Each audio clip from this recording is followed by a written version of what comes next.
The nearest star system to Earth is still unbelievably far. Reaching Alpha Centauri requires crossing a gulf of space so large that every known form of human travel becomes a generational or theoretical challenge. What Alpha Centauri actually is. Alpha Centauri sits in the sky as the closest star system to Earth, yet the word close loses meaning the moment real distance is applied to it. What we call nearby in everyday life depends on roads, time and travel we can actually complete. But here the scale breaks that idea completely. The system is about 4.37 light years away, which means light itself, the fastest thing in the universe, takes more than 4 years just to reach it from Earth. In kilometres, that distance becomes about 41 trillion kilometres, a number so large it cannot be held in memory in any practical way, because there is no human experience that matches it. To understand what this really means, you have to place it against something real, something already built and already travelling away from us. Voyager 1, one of the most distant human-made objects, has been moving through space for decades, sending back signals from the edge of the solar system. It has crossed billions of kilometres, it has passed planets, it has entered interstellar space, and still, when you place its position against the distance to Alpha Centauri, it becomes almost invisible in scale. It has not even reached a fraction of the journey. It is not halfway, not close, not even in a measurable position on that path. It is still inside the first step of the map. The immediate problem becomes clear when you push the idea further. Even if a spacecraft could move at the speed of light, which nothing with mass can actually do, the journey would still take more than 4 years. That is the absolute minimum, the best possible case under laws of physics that already push against reality. But every real spacecraft we have built is far slower than that limit, and at those speeds the journey stretches into thousands of years. Not long missions, not multi-generation projects in the usual sense, but time spans that move beyond human history itself. Alpha Centauri goes beyond destination. It is a fixed point in space that defines how small our reach actually is. Every spacecraft we have ever launched is effectively still inside the same local bubble of space around Earth. Even the farthest probes have not escaped the scale of our solar system in any meaningful way when compared to interstellar distance. On this scale, they are not travelling toward other stars. They are drifting inside a small pocket of influence, while the nearest star system remains almost completely untouched. And yet Alpha Centauri is not just one star, which makes the situation even more complex than the distance alone suggests. It is a triple star system, and that detail changes everything about how we understand it. There is Alpha Centauri A, a star very similar to our Sun in size and brightness, sitting as one of the main gravitational anchors of the system. Alongside it is Alpha Centauri B, slightly smaller, slightly cooler, still a normal main sequence star, but orbiting closely with Alpha Centauri A in a long gravitational dance that takes about 80 years to complete. These two stars are bound together, locked in an orbit that shifts their distance over time, sometimes bringing them closer, sometimes pushing them farther apart, but always keeping them connected as a pair. Then there is Proxima Centauri, the third member of the system, and the closest star to Earth out of all three. Proxima Centauri is not part of the tight central pair in the same way. It is a red dwarf, much smaller and much dimmer, and it moves in a wide and slow orbit around the central binary system. Its path is so large and so extended that one full orbit around Alpha Centauri A and B takes hundreds of thousands of years. That means Proxima is not simply sitting next to the other two stars. It is loosely bound, moving through space on a scale that stretches far beyond human time perception. This structure is where the idea of closest star system starts to become misleading. When people hear the word system, it often sounds like a neat and stable group, something compact and organized. But Alpha Centauri is not compact in any simple sense. It is a dynamic three-body gravitational system where two stars orbit each other closely while a third one swings far out on a massive, slow path. The distances between them are not fixed in a simple circle or predictable line. They change over time, shaped by gravitational forces that are constantly interacting, pulling and adjusting each star's path in ways that remain stable but far from simple.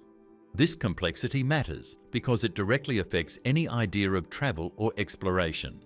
If a spacecraft were ever to reach this system, it would not arrive at a single star with a predictable environment. It would arrive in a moving gravitational field where positions shift over time and where the location of potential planets depends on long-term stability inside a three-star interaction. Even determining where to aim becomes a problem that depends on precise calculations over years of stellar motion. The gravitational stability of planets in this system is one of the most important scientific questions tied to it. In a single star system like our own, planets can form and remain in relatively stable orbits for billions of years. But in a triple star system, stability becomes harder to maintain. A planet must exist in a region where the gravitational pull of all three stars does not constantly disrupt its orbit. In the central region between Alpha Centauri A and B, the gravitational forces are too strong and too variable for stable planetary systems to easily form. Around Proxima Centauri, the situation is different, but still challenging, because red dwarfs are known for strong stellar flares and radiation bursts that can strip atmospheres from nearby planets. Despite these challenges, we still call Alpha Centauri the closest star system to Earth, and that fact alone creates a strange contrast between familiarity and unreachable scale. It is close in cosmic terms, but completely unreachable in human terms using anything we currently have. It is measured, mapped, and studied in detail, yet no physical object from Earth has ever moved anywhere near it in any meaningful way. Every spacecraft we have launched remains inside a small region compared to the distance involved, making all of our exploration so far feel like it exists at the very beginning of a scale that expands far beyond what we can physically cross. The real tension of this system begins here, because it is not just a point in space we have not reached yet. It is a structure we understand mathematically, but cannot physically approach with current technology. The numbers are clear, the stars are visible, the system is well mapped, and yet the gap between us and it remains absolute in practical terms. Even light, even the fastest signal we know, takes years just to cross that gap. And every real spacecraft we have built is still effectively stationary compared to that distance, moving through space, but not meaningfully progressing toward any interstellar target. The discovery and historical observation. Alpha Centauri was never something that suddenly appeared in human history as a new object. It was always there in the sky, long before anyone understood what it actually was, visible mainly from the southern hemisphere as a bright point of light that moved with the rest of the stars across the night. For ancient observers, it was just part of the fixed sky, no different in nature from the countless other stars surrounding it. There was no way to separate it from the idea of a star being a single distant light source, because at that time there was no method to measure how far anything in the sky actually was. Everything above Earth was treated as part of one layer, a dome of lights that looked similar in nature, even if they differed in brightness. For centuries, this was the limit of understanding. People could track motion, they could predict patterns, they could build calendars based on the sky, but distance remained completely unknown. Alpha Centauri, like all stars, was assumed to be part of a fixed pattern that simply existed far above Earth. Even when early astronomers began to challenge the structure of the universe, the idea of measuring stellar distance was still far beyond what instruments could handle. The problem was not observation itself, but scale. The stars did not offer any obvious reference point that could be used to calculate how far away they were. The breakthrough came much later, when the idea of parallax began to be used as a tool for measuring distance. Parallax is based on a simple geometric idea. If you observe an object from two different positions, its apparent position against the background will shift slightly depending on the angle of view. On Earth, this is easy to see with nearby objects, but for stars, the shift is extremely small because the distances are so large. The challenge was not the concept itself, but the precision required to detect such tiny changes in position. In 1839, Thomas Henderson made one of the first successful measurements that finally placed Alpha Centauri into a measurable distance scale. Working with observations from the southern hemisphere, he was able to detect a shift in the star's apparent position when viewed from different points in Earth's orbit. This shift was extremely small, but it was enough to calculate distance using geometry. What he found changed the way stars were understood. Alpha Centauri was not just a distant light attached to a fixed sky. It was a physical object at a measurable distance from Earth, separated by space in a way that could finally be calculated rather than assumed. This measurement was one of the earliest confirmations that the universe was far larger than previously imagined. The distance calculated through parallax showed that even the nearest star system was not close in any everyday sense of the word. It was already so far away that light itself would take years to travel between it and Earth. This single result forced a shift in how astronomy approached the sky, because it turned stars from fixed background points into objects located at specific distances in three-dimensional space. The method of parallax itself became a foundation for modern astronomy. As telescopes improved, so did the accuracy of these measurements. Early telescopes were limited by optics and atmospheric distortion, which made tiny angular shifts difficult to detect. But over time, improvements in lens quality, mounting stability, and observational techniques allowed astronomers to refine these measurements. Each improvement in precision revealed more about how stars were distributed in space, gradually building a more accurate map of the local galaxy. As technology advanced, Alpha Centauri remained one of the most important reference points because of its relative proximity. It became a calibration target for understanding stellar distance scales. Even though it was far beyond reach, it was close enough in cosmic terms to serve as a benchmark for measurement systems.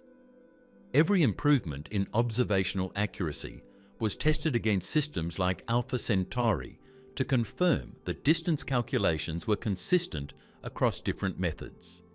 The development of spectroscopy added another layer of understanding. By analyzing the light coming from Alpha Centauri, astronomers could determine its composition, temperature, and movement relative to Earth. This revealed that Alpha Centauri A and B were similar to our Sun in composition, confirming that they were not exotic or unusual objects, but part of the same general class of stars.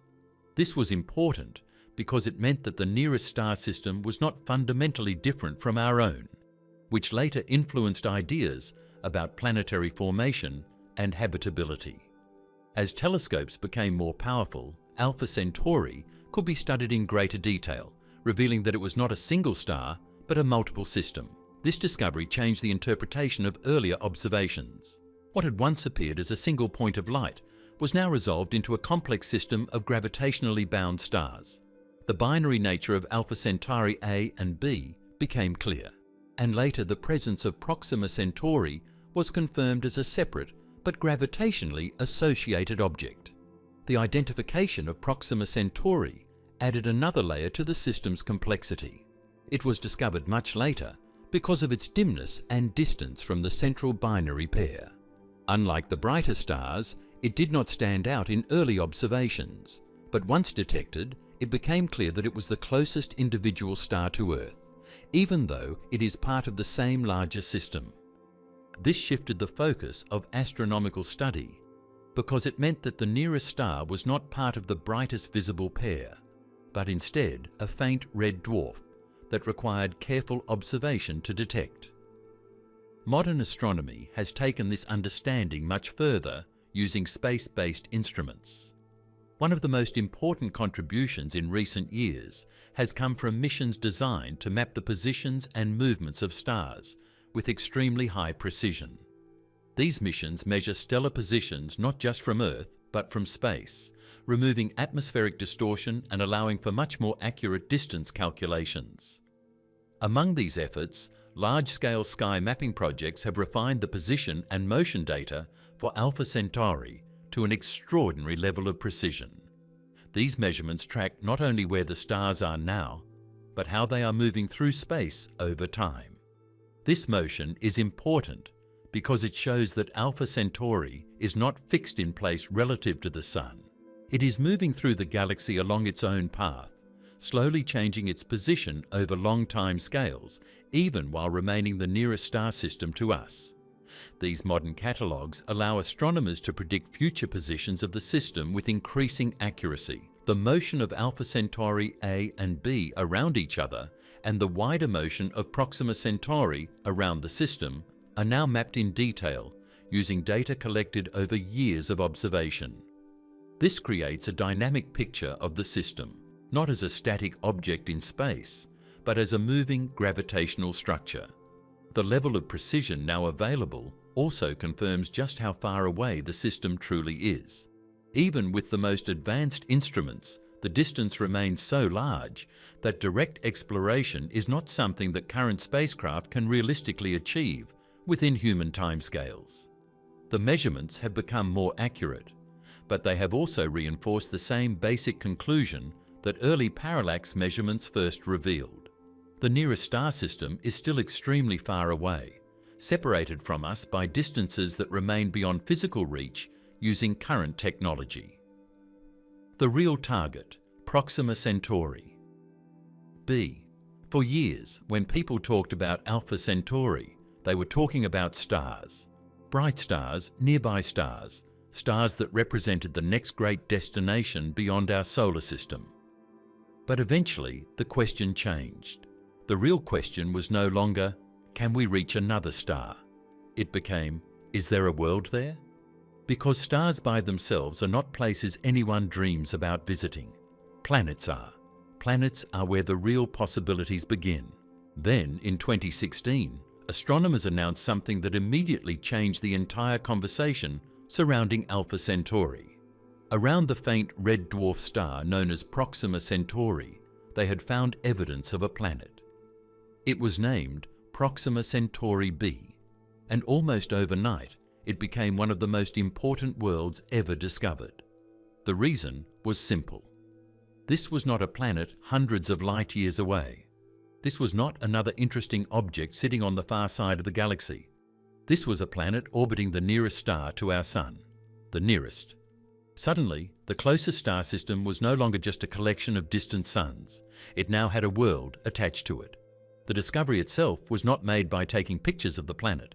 In fact, no telescope has ever directly photographed Proxima Centauri b.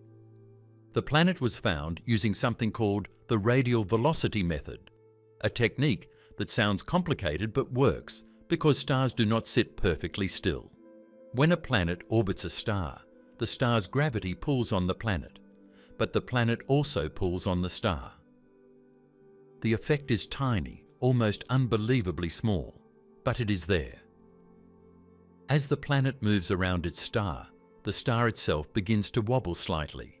It moves a little toward Earth, and then a little away from Earth over and over again. Astronomers can detect that movement by studying the light from the star. When the star moves toward us, its light is compressed very slightly. When it moves away, the light stretches slightly. These changes are so small that they are almost impossible to notice without extremely precise instruments.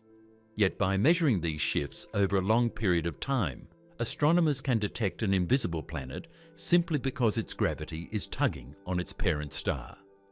That is exactly what happened with Proxima Centauri. Scientists watched the star carefully and noticed a repeating signal. Every few days, the star moved in a predictable pattern. The movement was small, but it was there. After months of observations and extensive analysis, the evidence pointed to one explanation. A planet was orbiting the star. It was one of those moments in astronomy that instantly captured attention around the world. The nearest star had a planet. But then came another surprise. The planet was not some giant gas world many times the size of Jupiter. It appeared to be a rocky planet, something much closer to Earth in size. Its minimum mass was calculated to be about 1.27 times the mass of Earth. That number may not sound dramatic at first, but it immediately made the planet incredibly interesting. It suggested that Proxima Centauri b could be a terrestrial world, a solid planet with rock and metal rather than a giant ball of gas. Nobody knows exactly what its surface looks like. Nobody knows whether it has mountains, oceans, ice, or deserts. We do not even know if it has an atmosphere at all. But its size alone made it impossible to ignore. Then came another detail that made headlines around the world. The planet appeared to be inside the habitable zone of its star. This phrase gets used constantly in astronomy, but it does not mean the planet is habitable. It simply means the distance from the star is such that temperatures could allow liquid water to exist under the right conditions. Liquid water. Those two words are enough to make scientists pay attention, because on Earth, every known form of life depends on it. At first glance, this sounded incredible. The nearest star to the Sun had an Earth-sized planet sitting inside a region where water might exist. For a brief moment, it almost seemed too good to be true. Then astronomers looked closer. The first thing they noticed was the planet's orbit. Proxima Centauri b goes around its star once every 11.2 days. 11 days. Imagine an entire year lasting less than 2 weeks. That tells you immediately that the planet must be extremely close to its star. In our solar system, a planet orbiting that close to the Sun would be unimaginably hot, probably hot enough to melt metal. But Proxima Centauri is not like our Sun. It is a red dwarf. Red dwarfs are much smaller and much cooler than stars like the Sun. They produce far less light and far less heat. Because they are dimmer, their habitable zones sit much closer to them. That is why Proxima Centauri b can orbit its star in just over 11 days and still end up in the region where liquid water might be possible. At first, this seems like good news. Then the problems begin, and the problems begin immediately. The first major issue is something called tidal locking. Because the planet is so close to its star, gravity has likely slowed its rotation until one side of the planet permanently faces the star, while the other side permanently faces away. The same thing has happened between Earth and the Moon. We always see the same side of the Moon because it is tidally locked to Earth. If Proxima Centauri b is tidally locked, then one side of the planet may experience endless daylight while the other side experiences endless darkness. No sunrise, no sunset, no normal day and night cycle. One hemisphere could be facing its star forever. The other could be trapped in permanent night. This creates some frightening possibilities. The side facing the star might become extremely hot. The dark side could become incredibly cold. The region between them, called the terminator zone, might be the only place where temperatures are moderate enough for liquid water. Of course, all of this depends on whether the planet has an atmosphere, and that leads directly to another problem, the star itself. Red dwarfs may be small, but they can be violent. Proxima Centauri is particularly active. It releases powerful stellar flares, sudden explosions that can blast enormous amounts of radiation into space. Some of these flares are far stronger than anything our Sun produces. This becomes a serious issue because Proxima Centauri b is orbiting extremely close to the star, very close. Close enough that when the star erupts, the planet may receive intense bursts of radiation. Scientists have observed flares from Proxima Centauri that dramatically increase the star's brightness in a short period of time. These events release huge amounts of energetic particles and radiation into the surrounding space. Imagine living on a planet where your star occasionally erupts with enormous blasts of energy while you orbit much closer than Mercury does to our Sun. That environment could be incredibly hostile. The radiation itself is dangerous, but there is another problem hiding behind it: atmospheres. Stars can slowly strip atmospheres away from nearby planets. If powerful stellar winds and radiation continuously hit a planet over billions of years, they can gradually erode its atmosphere until little remains. And without an atmosphere, many of the things that make a planet suitable for life become difficult or impossible. There would be little protection from radiation. Liquid water on the surface could become unstable. Temperatures could become far more extreme. Scientists still debate whether Proxima Centauri b has managed to keep an atmosphere. Some computer models suggest it might. Others suggest it may have lost much of it long ago. Nobody knows for certain. And that uncertainty makes the planet even more fascinating. Because right now, Proxima Centauri b exists in a strange category. It is close enough for us to study in extraordinary detail compared to most exoplanets. Yet it is still so far away that we cannot simply send a spacecraft there to answer our questions. Every piece of information comes from careful measurements of starlight, gravity, and computer simulations. Everything we know about this world has been pieced together from clues. We know its mass. We know its orbit. We know the type of star it circles. We know that it receives an amount of energy that places it inside the star's habitable zone. But almost everything that actually matters remains hidden. Is there an atmosphere? Are there clouds? Is there water? Is the surface frozen? Is it a rocky desert under a red sky? Or is it a world constantly battered by radiation from its unstable star? Nobody knows, and that uncertainty is exactly why Proxima Centauri b became the real target. Not because it is definitely another Earth. Not because anyone believes it is already inhabited, but because it represents the nearest place where some of the conditions associated with habitability might exist. It is the closest world that forces us to ask one of the biggest scientific questions imaginable. What does a potentially habitable planet around another star actually look like?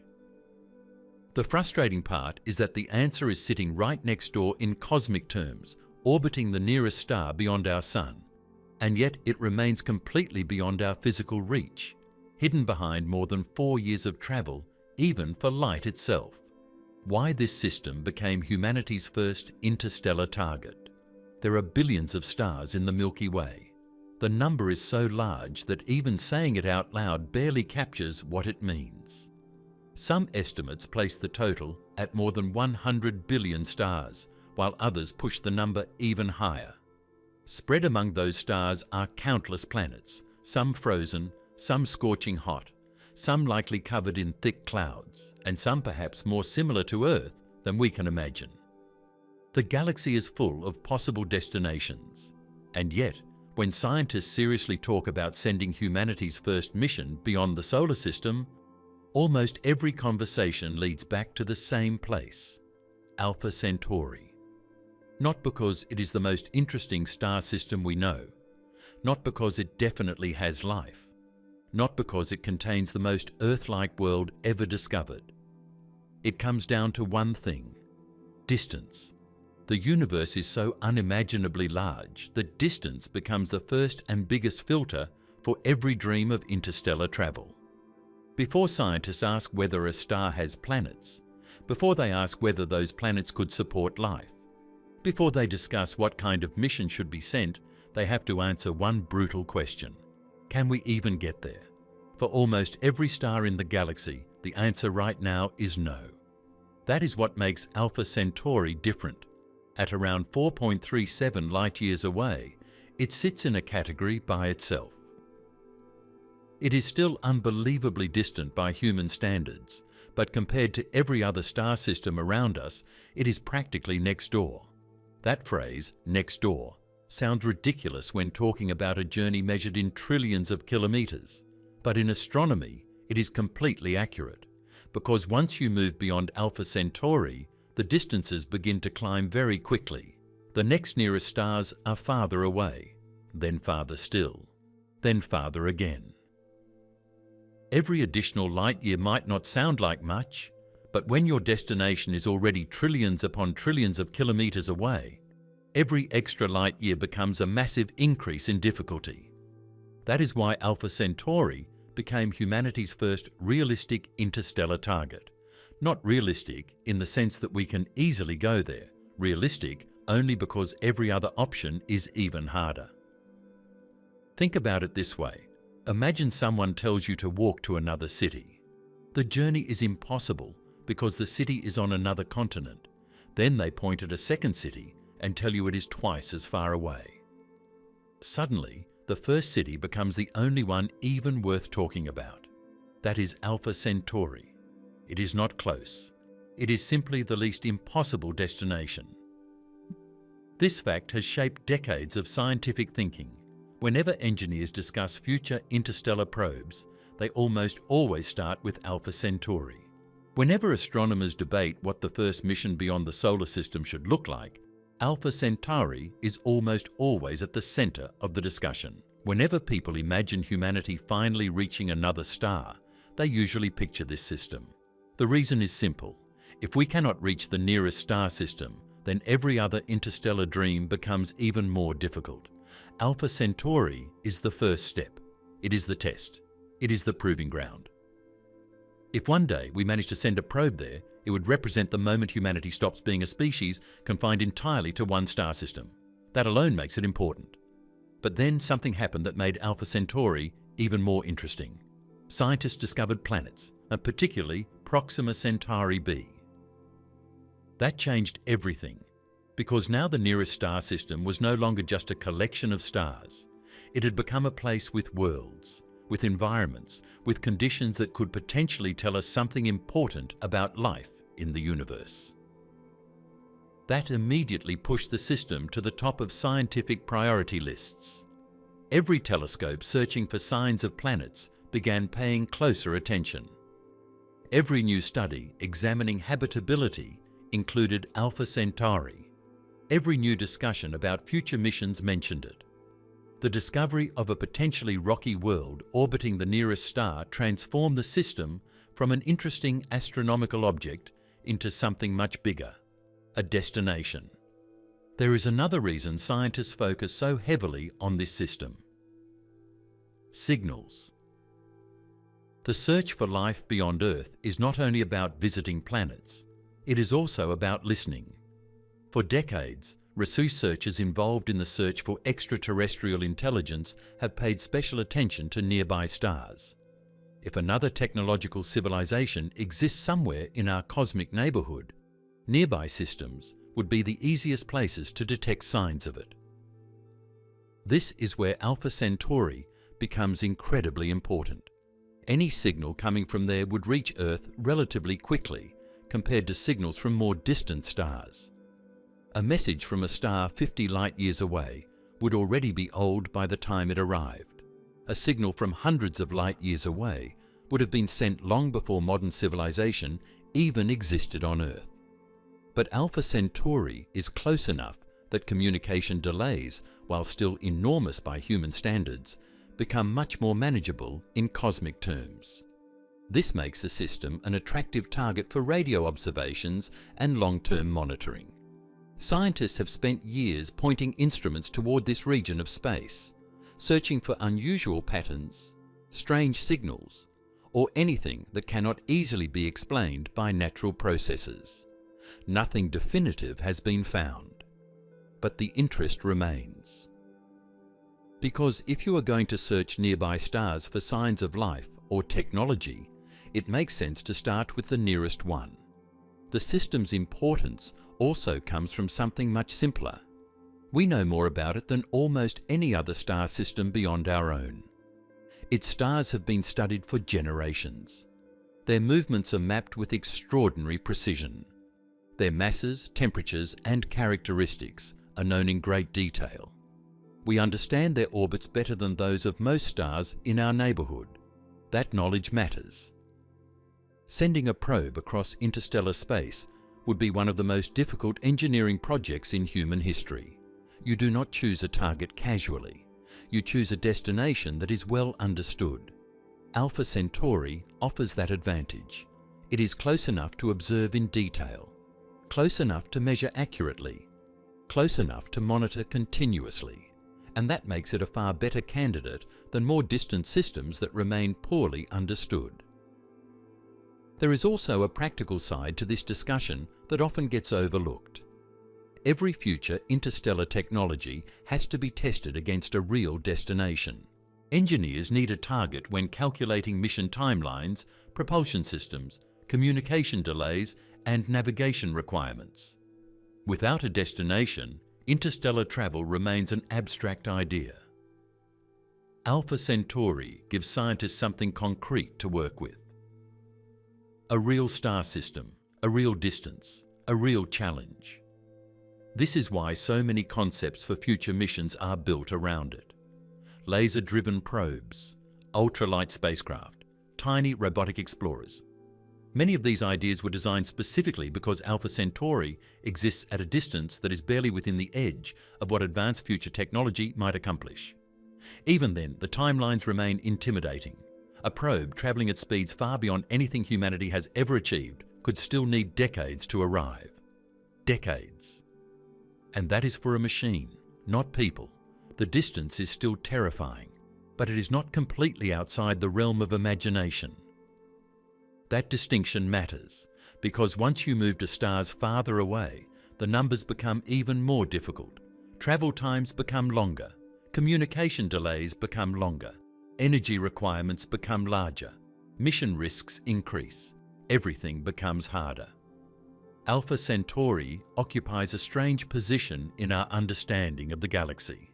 It is close enough to tempt us, close enough to make us think the journey might one day be possible, but still far enough away to remind us how early we are in our development as a spacefaring species. It sits exactly at that boundary where dreams begin colliding with engineering reality, and because of that, it has become something more than just another nearby star system. It has become the reference point for interstellar ambition. The place every future plan seems to circle back toward. The destination used in scientific papers, engineering studies, and mission concepts whenever people begin talking seriously about leaving the solar system. There is another reason this system carries so much strategic importance. The first interstellar mission will teach us lessons that no simulation on Earth can ever provide. How does a spacecraft survive in interstellar space for decades? How do communication systems function across light years? How do navigation systems maintain accuracy over such enormous distances? How do tiny particles in interstellar space affect a fast-moving probe? How do we design machines that can operate completely on their own because no human instructions can reach them quickly enough? These questions cannot be fully answered until a mission is actually attempted, and if humanity ever decides to take that step, Alpha Centauri is the logical place to try. Because if we can build a spacecraft capable of reaching the nearest star system, then the door to every other star system begins to open. The journey would still be difficult. The galaxy would still remain unimaginably large. But the line separating our solar system from everything beyond it would finally be crossed. The scale problem, distances that break intuition. There is a point where numbers become so large that the human brain simply gives up trying to understand them. We can imagine a kilometre. We can imagine 100 kilometres because many of us have travelled that far. We can even imagine thousands of kilometres because we know airplanes can cross entire continents in a matter of hours. But space works on a scale that completely destroys these instincts. The moment you begin talking about the distance to another star, your everyday sense of distance becomes useless. Alpha Centauri is about 4.37 light-years away from Earth. That number sounds simple enough, 4.37, just a few words. But hidden inside that number is one of the biggest barriers humanity has ever faced. A light-year is not a measure of time, it is a measure of distance. It is the distance light travels in 1 year, moving at nearly 300,000 kilometres every second. Every second. Not every minute. Not every hour. Every second. In the time it takes you to blink, light can travel around the Earth several times. In a single second, light can go from Earth to the Moon and back again. That speed is so extreme that it almost seems infinite from a human point of view. Nothing we have ever built comes close to it. Nothing in our daily lives can prepare us to understand it. And yet, even moving at that speed, light still needs more than 4 years to reach Alpha Centauri. Think about that for a moment. The fastest thing in the known universe still spends over 4 years crossing the gap between our Sun and the nearest star system. If you turned on a flashlight on Earth right now and somehow pointed it directly at Alpha Centauri, that beam of light would still be travelling through space years from now. Entire governments would change. Companies would rise and collapse. Children would grow into adults. New technologies would appear. And that beam of light would still be on its way. This is where the scale starts becoming uncomfortable, because if light itself takes more than 4 years, what chance do our spacecraft have? The answer is simple: almost none. The rockets we use today are incredibly powerful by human standards. The engines that launched astronauts to the moon produced more power than entire cities. Modern rockets can send probes to distant planets and push machines out beyond the edge of our solar system. But interstellar distances make all of that seem small, very small.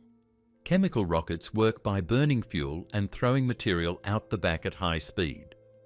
It is an effective way to move around the solar system, but there is a limit to what chemical energy can do. That limit becomes obvious when you compare real spacecraft speeds to the speed needed for interstellar travel. Voyager 1 is one of the fastest and most successful spacecraft ever launched. Since leaving Earth in 1977, it has travelled farther than any other human-made object. It is moving at roughly 17 kilometres per second. 17 kilometres every second sounds incredibly fast. A bullet fired from a rifle is slower than that. Commercial aircraft are much slower. Nothing on the highway even comes close. At that speed, Voyager 1 can cross entire countries in minutes. But when you compare that speed to the distance of Alpha Centauri, something shocking happens. Voyager suddenly appears almost motionless. At its current speed, Voyager 1 would need tens of thousands of years to reach the Alpha Centauri system. Not decades, not centuries, not even a few thousand years. Tens of thousands. When the spacecraft finally arrived, every nation on Earth would be unrecognizable.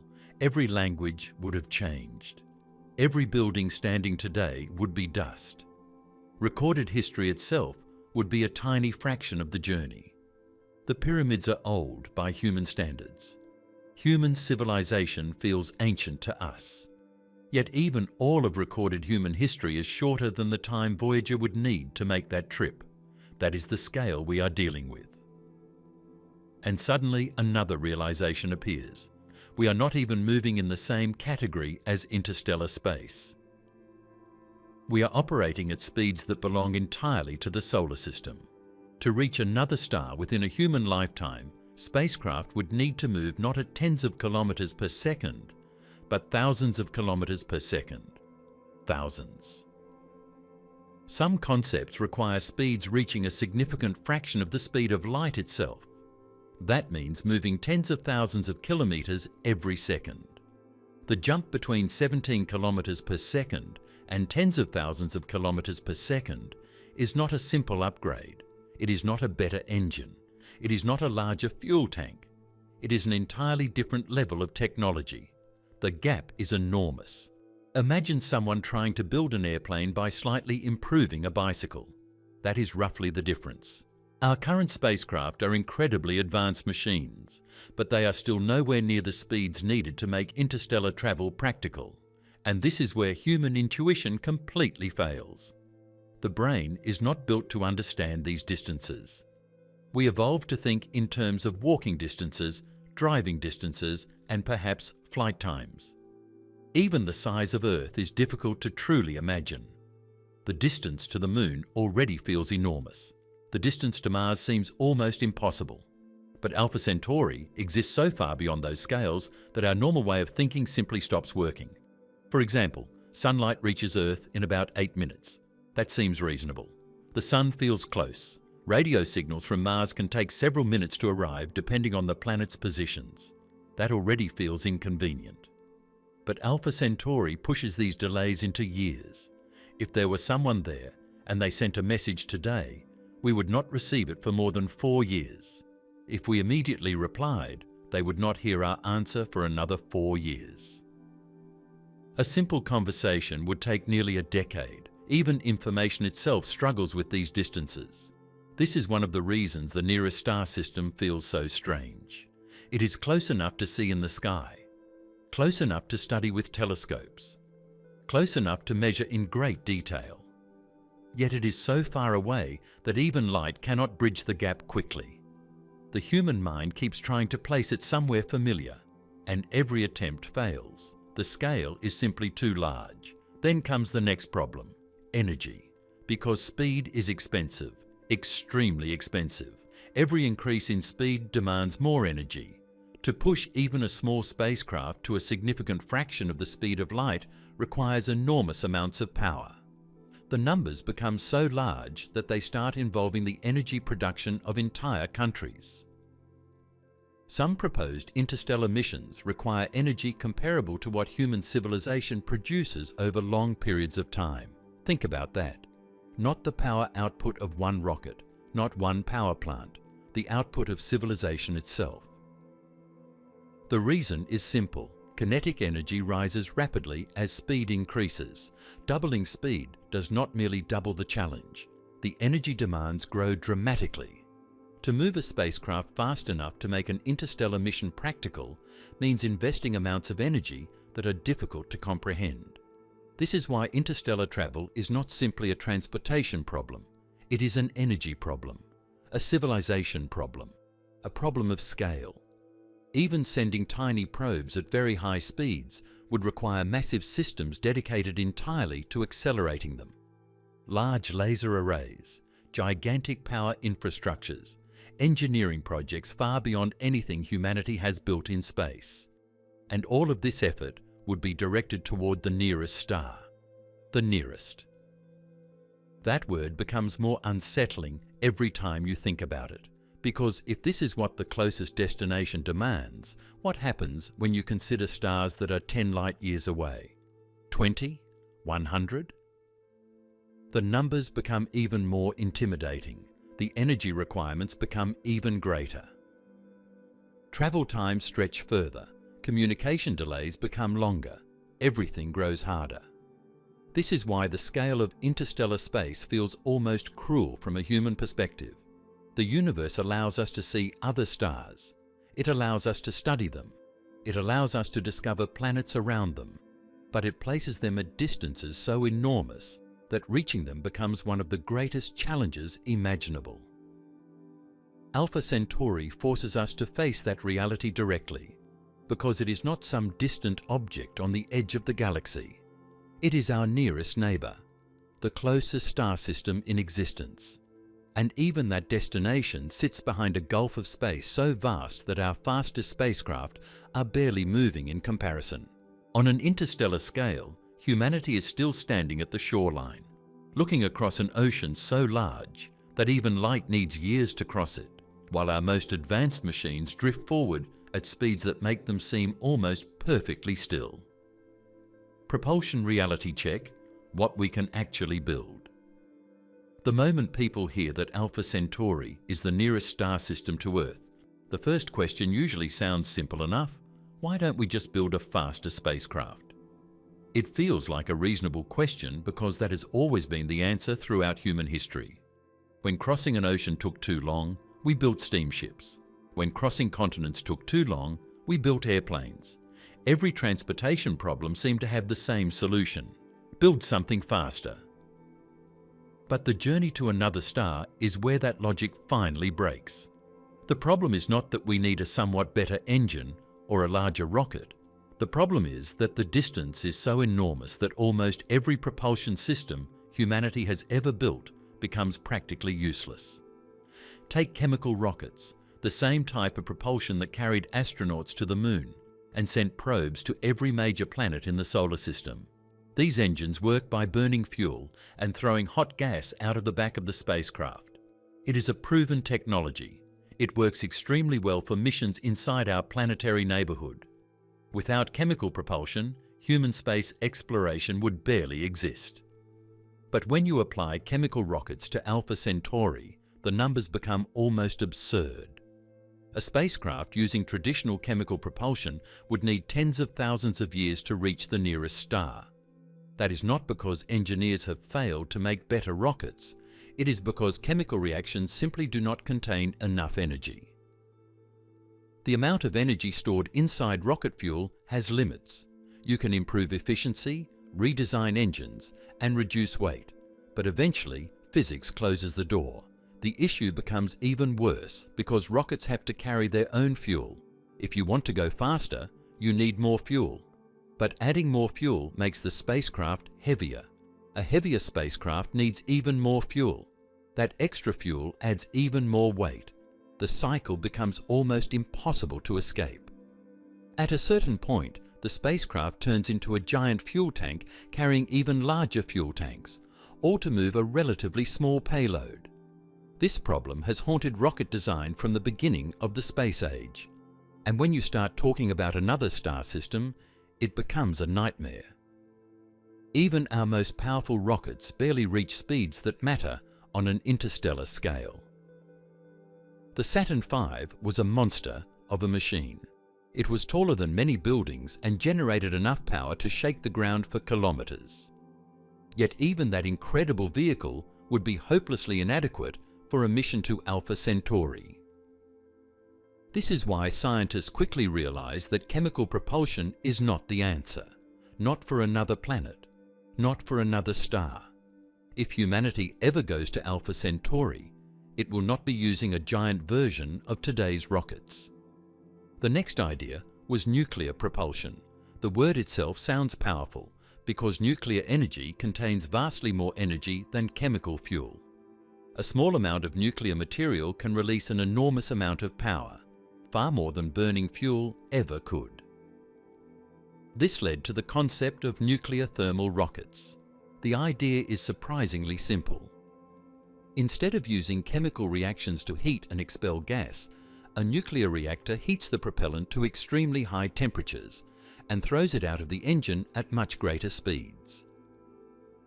This type of propulsion is actually realistic. Engineers have tested parts of the technology before. On paper, it is significantly better than chemical propulsion. It could cut travel times inside the solar system and make missions to Mars much more practical. But then, Alpha Centauri enters the picture, and once again the numbers become cruel. Even with nuclear thermal propulsion, the journey to another star remains painfully slow. It is an improvement, but not nearly enough. A mission that takes tens of thousands of years might become somewhat shorter, but it still stretches far beyond any human timescale. The engine becomes better. The destination does not become closer. The gap is still enormous. This is where scientists started thinking in ways that sound almost unbelievable. What if you did not use a continuous engine at all? What if the spacecraft was pushed forward by nuclear explosions? That idea eventually became known as Project Orion. At first glance, it sounds insane, and in many ways it is. The basic concept involved placing small nuclear bombs behind a spacecraft and detonating them one after another. Each explosion would strike a massive pusher plate, driving the ship forward. It sounds like science fiction. It sounds dangerous. But surprisingly, the physics actually works. Nuclear explosions release incredible amounts of energy, and calculations suggested that a spacecraft using this method could reach speeds far beyond anything chemical rockets could ever achieve. Some early studies became incredibly ambitious. Engineers imagined giant spacecraft carrying hundreds or even thousands of people, capable of reaching the outer planets in relatively short periods of time. And then came the bigger dream, interstellar travel. Could nuclear explosions push a spacecraft toward another star? The answer was complicated. Compared to conventional rockets, Orion looked promising. It could potentially reach a meaningful fraction of the speeds needed for interstellar missions. But enormous problems appeared immediately. The spacecraft would have to survive repeated nuclear detonations. The engineering challenges were staggering. Launching such a vehicle from Earth raised obvious concerns. Political realities made the concept even more difficult. Then there was the scale of the mission itself. Even with this dramatic increase in power, Alpha Centauri still remained far away. The destination refused to become easy. Then there are ion engines, one of the most fascinating propulsion systems humanity has ever built. Unlike chemical rockets, ion engines do not produce massive bursts of thrust. Instead, they gently accelerate particles using electricity and throw them out of the spacecraft at very high speeds. The amount of thrust they produce is tiny, so tiny that if you held an operating ion engine in your hand on Earth, you might barely notice the force. At first, this sounds useless, but space changes the rules. In space, there is no air resistance and no friction. A small push applied continuously for months or years can slowly build tremendous speeds. Ion propulsion has already proven itself in real missions. Several spacecraft have used these engines successfully, showing that they are efficient and reliable. Efficiency is where ion engines truly shine. They use fuel incredibly well. They can continue operating for long periods without consuming huge amounts of propellant. But there is a catch. Actually, there are several. The first is power. Ion engines need electricity, lots of it. The second problem is thrust. Even though they can build speed over time, they accelerate very slowly. For interstellar missions, they still struggle to reach the kinds of velocities required. Again, the same wall appears. The engine is impressive. The destination remains terrifying. Scientists then turn to an even more powerful possibility: fusion. The same process that powers the Sun. Inside stars, atomic nuclei are forced together under incredible temperatures and pressures, releasing enormous amounts of energy. If humanity could master controlled fusion propulsion, the situation would change dramatically. This idea inspired some of the most ambitious interstellar studies ever conducted. One of the most famous was Project Daedalus. This was not a simple thought experiment. Engineers spent years studying what an actual fusion-powered interstellar probe might look like. The numbers involved were staggering. The spacecraft would be gigantic. The fuel requirements would be enormous. The engineering challenges would be unlike anything ever attempted.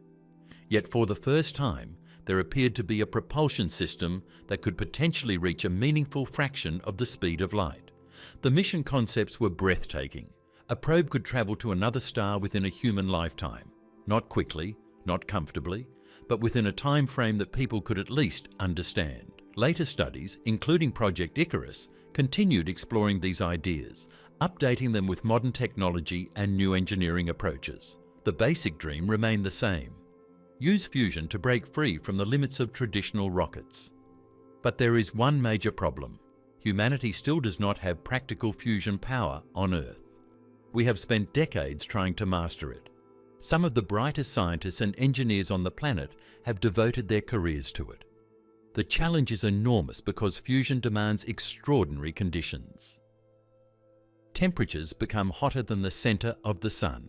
Containment systems become incredibly complicated, and even if we eventually succeed in building practical fusion reactors on Earth, turning them into engines capable of carrying spacecraft between stars is an entirely different challenge. The technology remains just beyond our reach.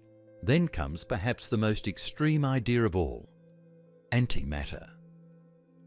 If chemical rockets seem powerful and nuclear reactions seem extraordinary, antimatter exists in another category entirely. When matter and antimatter meet, they annihilate each other completely, converting almost all of their mass into energy. The energy release is astonishing. A tiny amount of antimatter could theoretically provide enormous power. For interstellar travel, this sounds almost perfect. Small amounts of fuel, huge amounts of energy, potentially incredible speeds.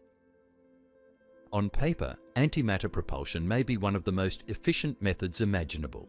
Then reality arrives. The first problem is production. Humanity has created only tiny amounts of antimatter, amounts so small they are measured in microscopic quantities. Producing even a gram would be incredibly expensive and difficult. Then comes the second problem: storage. Antimatter cannot touch ordinary matter. The moment it does, it disappears in a burst of energy. That means you cannot place antimatter inside a normal container. You cannot put it in a tank. You cannot hold it with physical walls. Instead, it has to be suspended using magnetic fields. If those fields fail, even for a moment, the consequences could be catastrophic. Now imagine carrying large amounts of antimatter aboard an interstellar spacecraft. Imagine storing it for years. Imagine depending on perfect containment systems for an entire mission. The engineering challenge becomes almost overwhelming. Even the slightest failure could destroy the vehicle. So antimatter remains in a strange position. The physics says it could work. The engineering says we are nowhere close. And this pattern keeps repeating every time humanity thinks seriously about reaching another star. One propulsion system is too slow. Another is powerful but impractical. Another exists only on paper. Another requires technologies that do not yet exist. Another creates engineering challenges so extreme that we barely know where to begin. The result is a reality that many people find surprising. We know where Alpha Centauri is. We know how far away it is. We know that planets exist there. We can study its stars in remarkable detail. But when it comes to actually going there, we still do not possess an engine that makes the journey practical. The breakthrough starshot concept, fastest human plan. For decades, every serious discussion about reaching another star ended in disappointment. The numbers simply refused to cooperate. Chemical rockets were too slow. Nuclear concepts looked promising, but still struggled with the sheer size of interstellar space. Fusion remained a technology that humanity had not yet mastered. Antimatter sounded almost magical, but the engineering challenges were so extreme that it stayed firmly in the world of theory. It seemed as though every road toward Alpha Centauri eventually ran into the same wall. Then scientists started asking a very different question. What if the problem was not the engine? What if the spacecraft itself was the problem? For generations, almost every spacecraft ever designed followed the same basic idea. Build a machine, give it an engine, load it with fuel, and push it toward its destination. Every mission to the Moon, every probe sent to Mars, every spacecraft that has ever left the solar system follows that same logic. But carrying fuel is expensive. In space, fuel is weight. Weight demands more fuel. More fuel means more weight. The cycle never ends. So instead of asking how to build a better engine, some scientists began wondering if it might be possible to build a spacecraft that carries no fuel at all. That idea eventually became one of the most ambitious interstellar projects ever proposed, Breakthrough Starshot. At first glance, the idea sounds almost impossible. The plan is not to send a giant spacecraft, not a crewed mission, not a vessel the size of a city. The idea is to send something incredibly small, tiny probes weighing only a few grams. Machines so small they could fit into the palm of your hand. The entire mission depends on making the spacecraft as light as possible, because the lighter it becomes, the easier it is to accelerate to extreme speeds. These tiny machines are often called nanocrafts. They are not much larger than a computer chip, carrying miniature cameras, sensors, communication systems, and onboard computers. The entire spacecraft would weigh less than many coins, and yet the goal is extraordinary. Send these tiny probes to Alpha Centauri. The real breakthrough comes from how they would be accelerated. Instead of carrying fuel, each nanocraft would be attached to an extremely thin reflective sail. Not a sail like the ones used on ships, a light sail. The idea sounds strange because light does not seem powerful enough to push anything. But light carries momentum. Every photon has a tiny amount of momentum, and when those photons strike an object, they exert pressure. Normally, this pressure is incredibly weak. Sunlight hitting your hand does push on you, but the force is so tiny that you never notice it. However, if you make the spacecraft extremely light and shine an enormously powerful beam of light onto the sail. That tiny pressure begins to matter. This is where Starshot becomes unlike any space mission ever proposed. The plan involves building an enormous array of lasers on Earth. Not one laser, thousands of lasers working together. Their combined beam would focus immense amounts of energy onto the sail, pushing the tiny spacecraft harder and harder until it reached a speed that no human-made object has ever achieved. The target speed is astonishing, 20% of the speed of light, 1/5 of light speed, around 60,000 kilometers every second. To understand how extreme that is, consider Voyager 1 again. Voyager moves at around 17 kilometers every second. Starshot wants to move at 60,000. The difference is almost beyond comparison.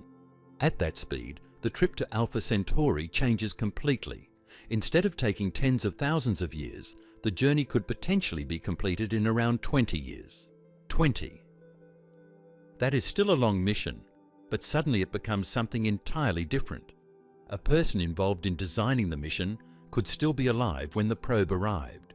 An entire generation would not need to pass. Human civilization would not need to wait thousands of years. For the first time, another star begins to feel almost reachable. Almost. Because this is where the terrifying part begins. Everything about Starshot sounds incredible until you start asking how it would actually work. The first challenge is the laser array itself. To accelerate a spacecraft to 20% of light speed, the lasers would need to produce enormous amounts of power.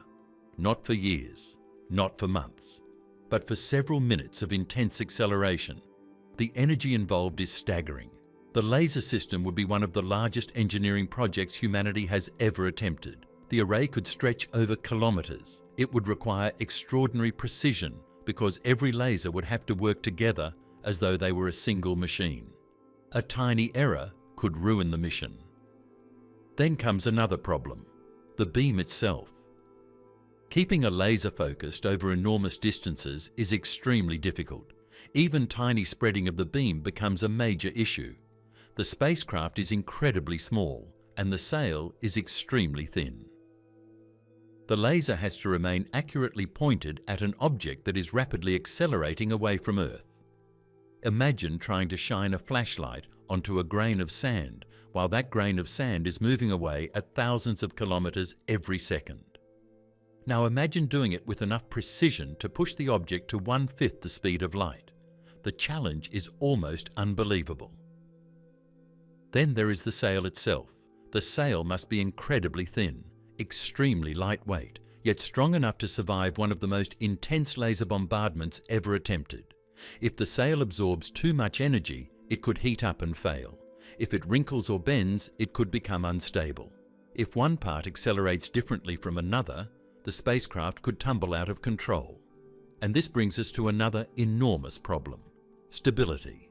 The sail has to remain perfectly oriented while an immense laser beam pushes against it. Even small changes in angle could send the probe off course. A slight wobble might grow larger and larger until the spacecraft spins uncontrollably. At 20% of light speed, tiny mistakes become catastrophic. Then Earth itself becomes a problem. The atmosphere is not empty. Air bends light. It distorts light. Anyone who has looked at stars twinkling in the night sky has already seen this effect. That twinkling is caused by Earth's atmosphere. For astronomy, engineers can correct for some of this distortion. But for a giant laser system designed to push a tiny spacecraft across interstellar space, atmospheric interference becomes a serious challenge. The beam has to remain extraordinarily precise. Any distortion could reduce efficiency or throw the mission off target. This is one reason why scientists discuss building such systems at very high altitudes or using advanced correction technologies.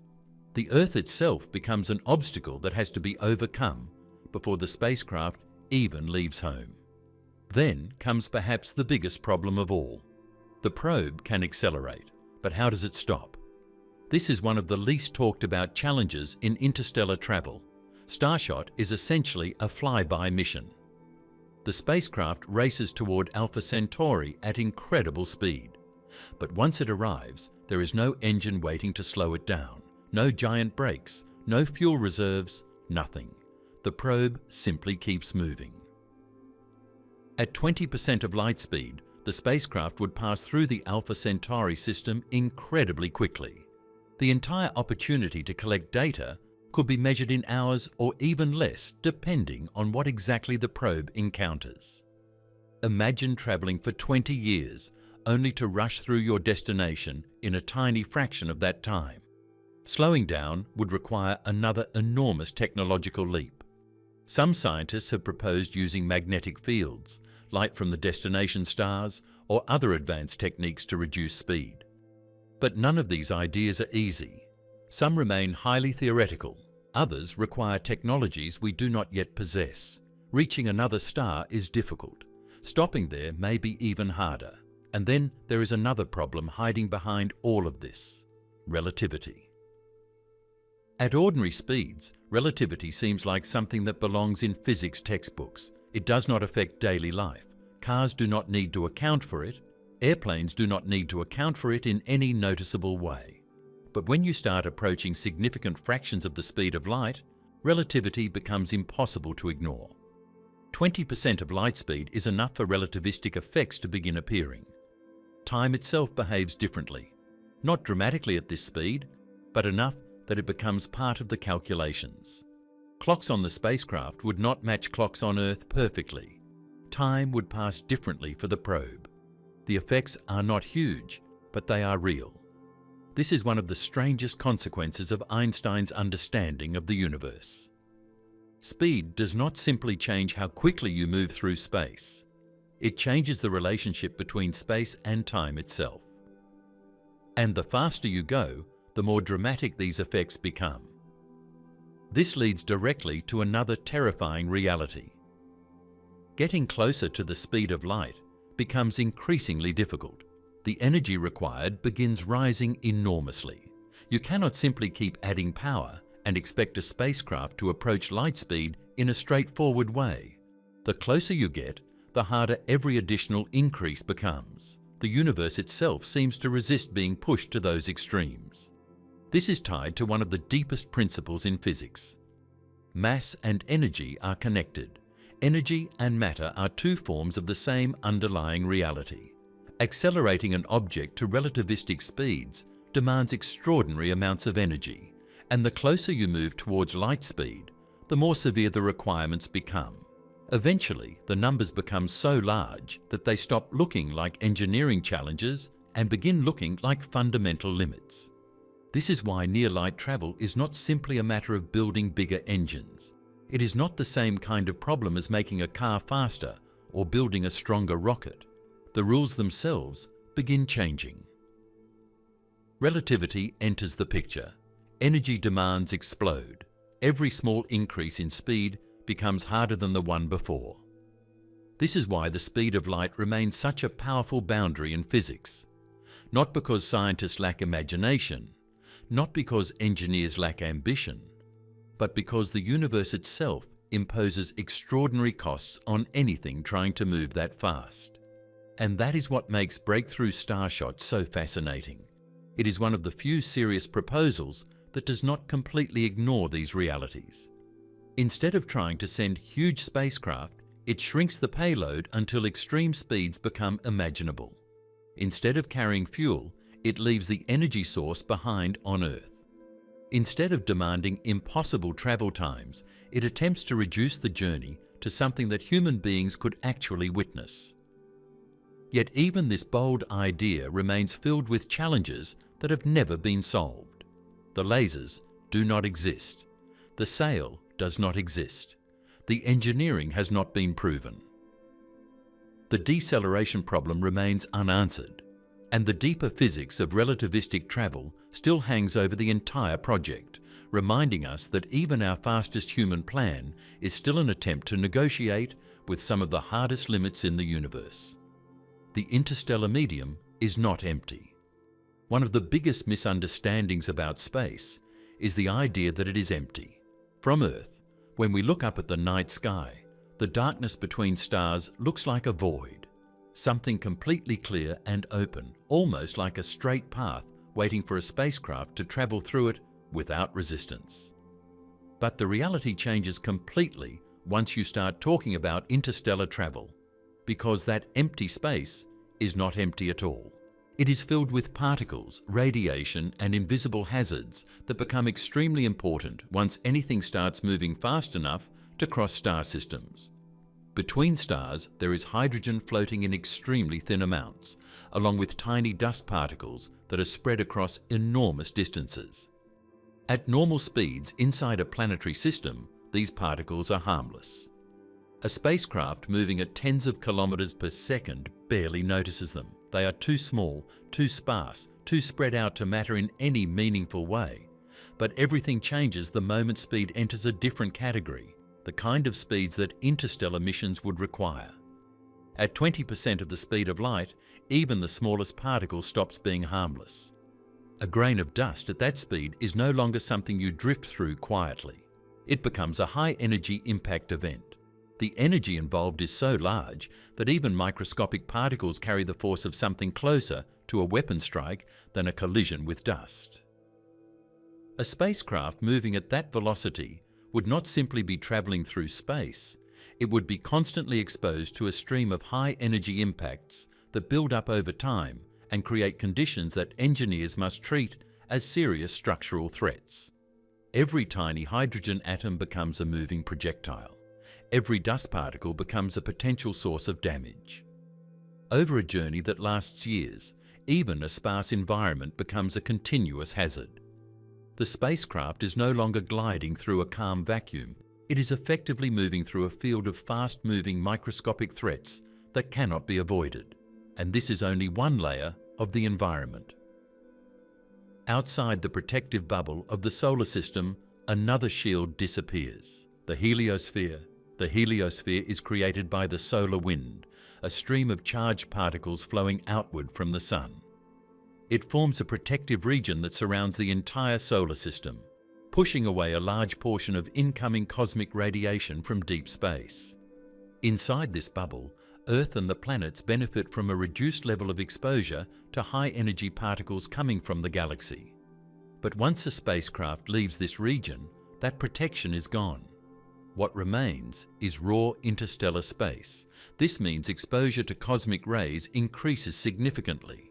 Cosmic rays are high-energy particles that travel through the galaxy at nearly the speed of light.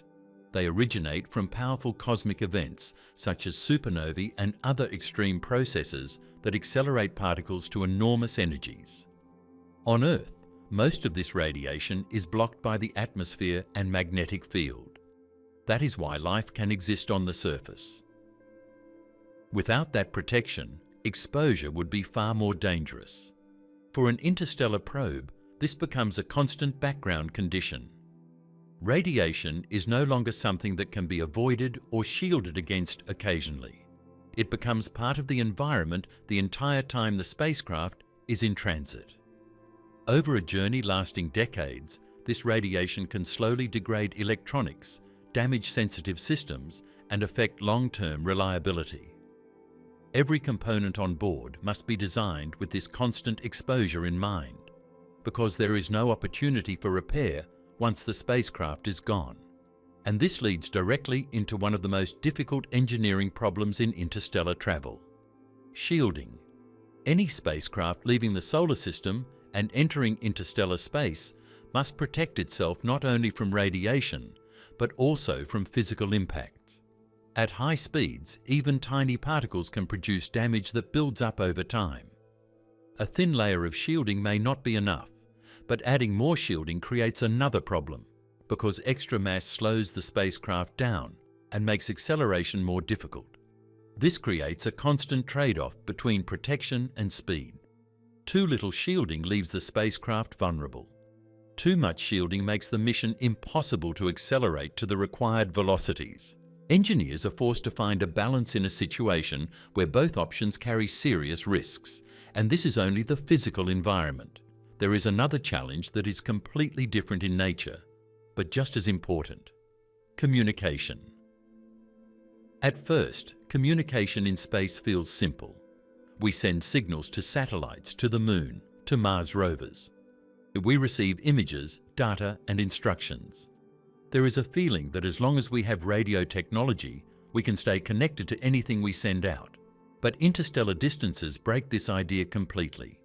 At the distance of Alpha Centauri, a signal travelling at the speed of light takes more than 4 years to reach Earth from the destination.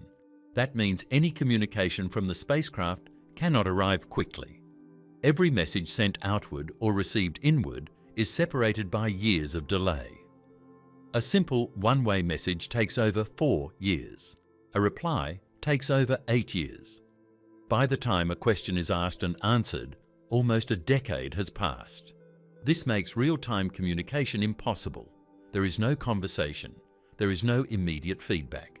There is no ability to adjust decisions based on live instructions from Earth. Everything becomes delayed beyond human operational timelines. For any mission that travels this far, the spacecraft must be fully independent from the moment it leaves Earth. This introduces a completely different requirement in spacecraft design: autonomy. The spacecraft must be able to operate on its own, make decisions on its own, and react to unexpected situations without waiting for instructions from Earth. If something goes wrong, there is no way to quickly intervene. There is no option to send a repair team. There is no possibility of emergency correction. The spacecraft becomes a completely isolated system. Once it crosses a certain distance, it is no longer part of an interactive mission. It becomes a self-contained machine moving through space, disconnected from human control in any meaningful real-time sense. This changes the entire nature of engineering. Every system must be designed with decision-making ability built in. Navigation must be automatic. Error correction must be automatic. Fault detection must be automatic. Even scientific operations must be carried out without human timing. Because the delay is not just inconvenient, it defines everything. If a problem occurs 4 light years away, Earth will not know for years. By the time the information arrives, the situation may already be irreversible. If the spacecraft fails, it fails completely, and that failure cannot be corrected or reversed from Earth. There is no recovery, no rescue, no second chance. This is one of the most difficult mental shifts in interstellar mission design. On Earth, or even within the solar system, failure often means delay, repair, or replacement. But at interstellar distances, failure means permanent loss. The spacecraft becomes unreachable the moment it leaves close proximity. Even something as simple as a software error could become catastrophic if it cannot be corrected in time. A wrong decision made autonomously could lead to the loss of the entire mission, with no possibility of intervention. And all of this is happening while the spacecraft is also dealing with radiation, particle impacts, and extreme distance. The environment outside the solar system is not gentle, it is not empty, it is not forgiving. It is a region where physics continues operating at full intensity, where particles travel freely, where radiation moves without obstruction, and where every object is isolated across distances so large that direct human interaction becomes impossible. At the same time, communication across those distances slows everything down to a level that feels disconnected from normal experience. Decisions made on Earth arrive too late to matter. Data collected by the spacecraft arrives years after it was recorded. Even understanding what is happening in real time becomes impossible. This combination creates a unique situation where interstellar missions are not just engineering challenges, they are systems operating in a permanent state of delay and isolation, where every action is separated from its response by years of travel time. And this is the environment that any mission to Alpha Centauri must face.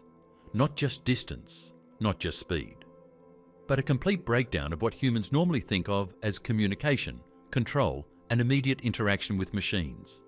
It is a system where everything still works according to physics, but nothing works according to human expectations of timing or response. And once a spacecraft enters that space, it moves beyond the reach of correction, waiting or repair, continuing forward on a path that cannot be altered from Earth once the delay has already begun. Planetary hazards at Proxima b. Proxima Centauri b sits in a place that sounds promising on paper because it is inside the habitable zone of the nearest star to the Sun, a region where temperatures could, under the right conditions, allow liquid water to exist on a planet's surface. That single fact alone is what brought it into the spotlight, because it places the planet in a category that immediately raises questions about habitability, about Earth-like conditions, and about whether environments similar to our own could exist just a few light years away.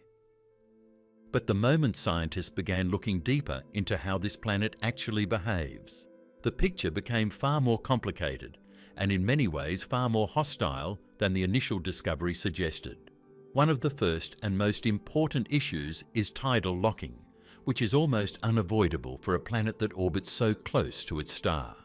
Proxima Centauri completes one full orbit in about 11.2 days, which means it is extremely close to its star compared to Earth's distance from the Sun. At that distance, gravitational forces become strong enough over long periods of time to slow the planet's rotation until it locks into a stable pattern where one side permanently faces the star while the other side remains in constant darkness. This is not a theoretical possibility in many models. It is considered a likely outcome given the planet's orbital characteristics and its long-term exposure to tidal forces. If tidal locking is indeed the case, then the entire structure of the planet changes in a way that has no direct equivalent in our experience. One hemisphere would be locked under constant daylight, continuously exposed to the star's energy, while the opposite hemisphere would remain in permanent night, cut off from direct stellar heating. This creates an extreme temperature divide across the planet, or where one side risks overheating and the other side risks deep freezing, depending on atmospheric conditions and heat transfer processes. Between these two extreme regions lies a narrow transition zone, often referred to in scientific models as a boundary area, where temperatures could potentially be more moderate. This region becomes one of the few places where stable conditions might exist, but even that depends heavily on whether the planet has a stable atmosphere capable of redistributing heat across its surface. And this leads directly into one of the most uncertain aspects of Proxima b, the star itself. Proxima Centauri is a red dwarf, and red dwarfs behave very differently from stars like the Sun. While they are smaller and cooler, they are also known for intense and unpredictable stellar activity. One of the biggest concerns is stellar flares, which are sudden bursts of energy released from the star's surface. These flares can increase the star's brightness dramatically in a very short time and release large amounts of radiation and charged particles into space. For a planet orbiting as close as Proxima b, these flares are not distant events. They are direct environmental forces that can impact the planet immediately. If a strong flare occurs, the planet is exposed to a sudden surge of radiation far greater than anything Earth experiences from the Sun. Over time, repeated exposure to these flares can create a harsh and unstable environment where surface conditions are constantly disrupted. What makes this even more significant is the distance. Proxima b is so close to its star that it orbits well within what would be considered a dangerous region around more stable stars. This proximity means that when the star becomes active, the planet has very little buffer zone to reduce the impact. There is no safe distance in the traditional sense. The planet is effectively embedded within the star's active environment. This brings up another major hazard that builds slowly over time rather than appearing in sudden events: atmospheric stripping. A planet's atmosphere is not a static shield. It is something that can be gradually eroded under constant pressure from stellar wind and radiation.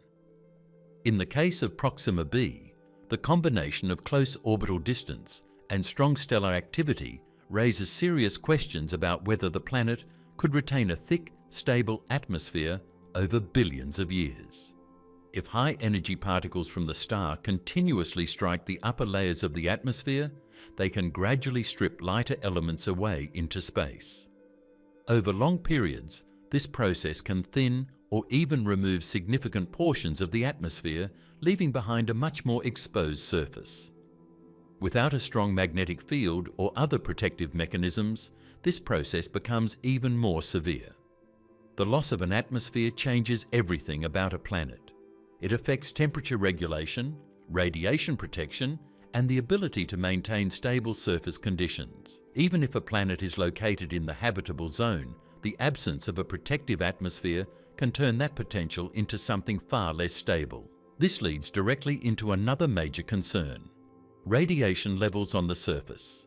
On Earth, life exists under the protection of a thick atmosphere and a strong magnetic field. These systems absorb and deflect much of the harmful radiation coming from space.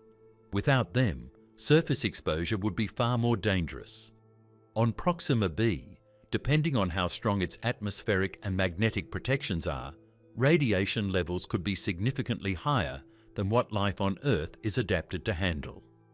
Even in optimistic models where the planet retains some atmosphere, the combination of frequent stellar flares and close orbital distance means that radiation exposure could still be a major environmental factor.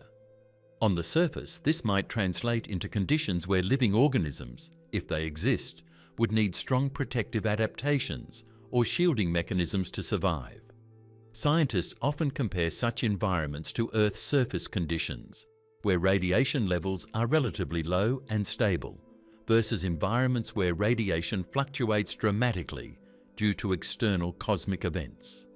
In Proxima b's case, the difference could be substantial, depending entirely on how well the planet has managed to hold on to its atmospheric and magnetic defenses over time. But even with all these challenges, Proxima b is not completely dismissed as uninhabitable in scientific discussions. Instead, it has led to a range of possible scenarios that attempt to explain how life, if it exists there, might survive under such extreme conditions. One of the most discussed ideas is subsurface habitability. This concept does not rely on surface conditions at all. Instead, it suggests that if the planet has water, heat, and chemical energy sources beneath its surface, then life could potentially exist underground, shielded from the harsh radiation and temperature extremes above. In such a scenario, the surface of the planet would appear completely hostile, possibly even lifeless, while below ground there could be stable environments protected by layers of rock or ice. On Earth, similar ideas are supported by the existence of microbial life deep underground and in extreme environments such as deep ocean vents, where life survives without direct sunlight. These examples show that life does not necessarily require surface conditions similar to Earth's surface, as long as there is energy and stability in some form. If Proxima b has internal heat sources, possibly from geological activity, then subsurface regions could maintain liquid water even if the surface is frozen or exposed to radiation. In that case, the most habitable regions of the planet might not be visible from space at all. This creates a very different picture of the planet compared to the initial idea of an Earth-like world orbiting a nearby star. Instead of a surface with oceans and continents, Proxima b could be a world where any potential life exists hidden below layers of rock, completely separated from the harsh conditions above. At the same time, all of these possibilities remain uncertain because direct observation of the planet is extremely limited. Most of what is known comes from indirect measurements, orbital calculations, and models based on how similar planets behave under similar conditions. There are no surface images, no atmospheric readings in detail, and no direct confirmation of conditions on the planet itself. Everything remains a carefully built picture based on limited data, slowly refined as technology improves. And that is what makes Proxima Centauri b so important in scientific terms. It is not a confirmed Earth-like world, and it is not a confirmed dead planet either. It exists in a middle ground where habitability is still an open question, shaped by factors that can either support or completely eliminate the possibility of life, depending on conditions that are still not fully known. Interstellar navigation challenges. When a spacecraft stays inside the solar system, navigation is something we often take for granted, because there are constant reference points that make guidance possible in a controlled and predictable way. From Earth tracking stations that continuously monitor position, to signals exchanged between spacecraft and multiple planets that help refine trajectories in real time, and even systems like GPS that rely on a network of satellites to provide extremely precise positioning. All of these systems work because everything is relatively close, and because communication happens fast enough that corrections can be made while the mission is still unfolding. But the moment a spacecraft leaves the solar system and begins a journey toward another star, every one of those familiar systems disappears completely, and what remains is a navigation problem unlike anything humanity has ever solved before.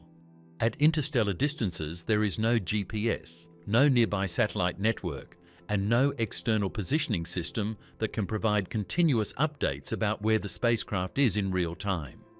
The entire navigation process must rely on self-contained systems that operate independently for years or even decades without external correction. This means that from the very beginning of the journey, the spacecraft must essentially know how to guide itself through space using only the limited information it can gather from its surroundings, without expecting any immediate help from Earth if something starts to drift off course. This becomes even more complex when you consider the scale of time involved. A journey to Alpha Centauri takes more than 4 years even at the speed of light, and any realistic spacecraft would take far longer than that. Over such long durations, even the smallest navigation error at the start of the mission can grow into a major deviation from the intended path. A tiny miscalculation in angle, a small drift in velocity, or a slight error in acceleration can result in the spacecraft arriving thousands or even millions of kilometers away from its target, which in interstellar terms means completely missing the system entirely. The reason this becomes so critical is because space is not static in the way we often imagine it. Stars are not fixed in place like points drawn on a map. They are constantly moving through the galaxy, each one following its own orbital path around the center of the Milky Way. Over the course of 4 or more years, Alpha Centauri itself will have shifted slightly from the position it occupies in the sky today. This movement is not dramatic on a human timescale, but on the scale of precision required for interstellar travel, even small shifts matter significantly. A spacecraft launched towards where the star was, rather than where it will be when the probe arrives, would end up missing its target by an enormous distance. This is why interstellar navigation requires a level of prediction and calculation that goes far beyond traditional space travel. Engineers must not only calculate the current position of the target star system, but also predict its exact future position years or decades in advance, accounting for gravitational influences, orbital motion within the galaxy, and even minor uncertainties in measurement. Every factor becomes part of a long chain of calculations where even the smallest uncertainty can grow into a meaningful error over time. On top of this, there is the problem of precision targeting at distances that stretch human comprehension. Even within the solar system, targeting a moving object requires constant adjustment. Spacecraft sent to Mars or Jupiter are regularly corrected mid-course to ensure they remain on track, and these corrections rely on continuous communication with Earth. But in an interstellar mission, communication delays make such corrections impossible in real time. By the time a signal is sent from Earth, it may take years to reach the spacecraft, and by then, the conditions that triggered the correction may already have changed completely. This means that the spacecraft must be capable of making its own navigation decisions without waiting for confirmation from Earth. It must be able to determine its own position in space, identify reference points, and adjust its trajectory automatically. This requires onboard systems that can perform continuous star mapping, comparing observed star positions with internal models to calculate exactly where the spacecraft is and whether it is still on course. But even this solution introduces new challenges because star fields are not perfectly fixed reference grids. Stars appear to shift slightly depending on the spacecraft's position and motion, and distant background stars may not provide enough accuracy on their own to guide a high-speed interstellar probe. The spacecraft must therefore be able to distinguish subtle differences in stellar positions and build a constantly updating internal map of its surroundings, a process that demands extremely advanced optical systems and computing power operating under conditions where there is no possibility of repair or adjustment from Earth. As the spacecraft travels farther from the solar system, the reliability of external references decreases even more. The familiar structures used for navigation near Earth, such as planetary positions or known orbital patterns, become irrelevant. Instead, the spacecraft must rely entirely on distant stars as fixed reference points. But even these references come with their own limitations due to motion within the galaxy. Over long periods of time, what appears stable in one frame of reference may shift enough to introduce small but significant errors in trajectory calculation. This is where the concept of autonomous star mapping becomes essential. The spacecraft must continuously scan the sky, identify known star patterns, compare them with stored data, and adjust its understanding of position in real time. This is not a simple task of taking images and matching them to a database. It involves interpreting subtle changes in brightness, position, and movement, and doing so in a way that accounts for relativistic effects, sensor noise, and the gradual degradation of instruments over time due to radiation exposure and particle impacts. Every layer of this system must function without interruption for the entire duration of the mission, because there is no possibility of external repair. If a navigation system fails, there is no backup spacecraft that can reach it, no technician that can intervene, and no quick way to correct the issue from Earth.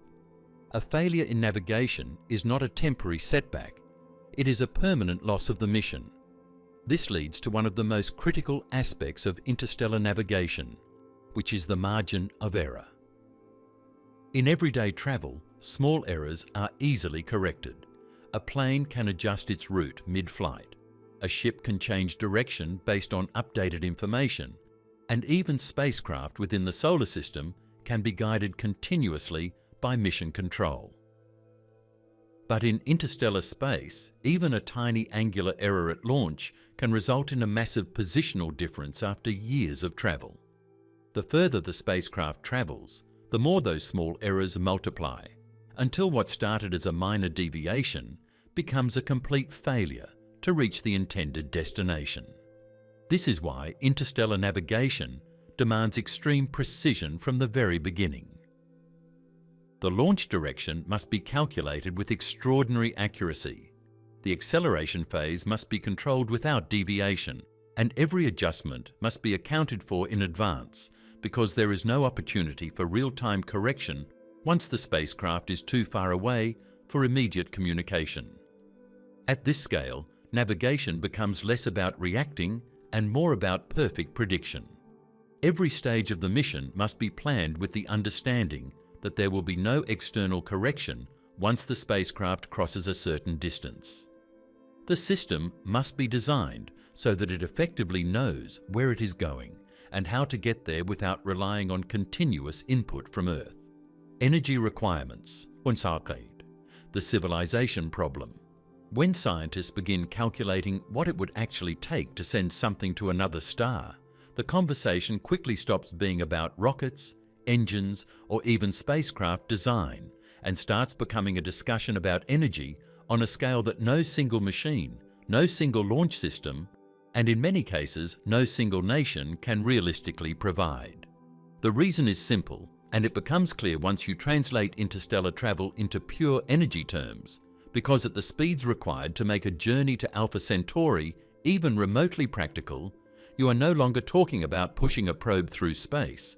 You are talking about accelerating matter to a significant fraction of the speed of light, and that process demands energy levels that grow into ranges usually associated with planetary or even civilization-scale systems rather than conventional engineering projects. To understand why this becomes so extreme, you first have to accept that energy does not scale gently when velocity increases. In everyday life, doubling speed might feel like a linear change, something that requires roughly twice the effort. But in physics, especially when dealing with relativistic speeds, the relationship is far more severe, because as an object approaches a significant fraction of the speed of light, the energy required to continue accelerating it increases dramatically, not in a simple straight line, but in a way that begins to rise steeply as you push closer to that cosmic limit. This means that even sending a very small probe, something weighing only grams or kilograms, to a meaningful fraction of light speed is not a matter of slightly upgrading existing rockets. It is a completely different category of energy demand that quickly moves beyond anything we currently produce.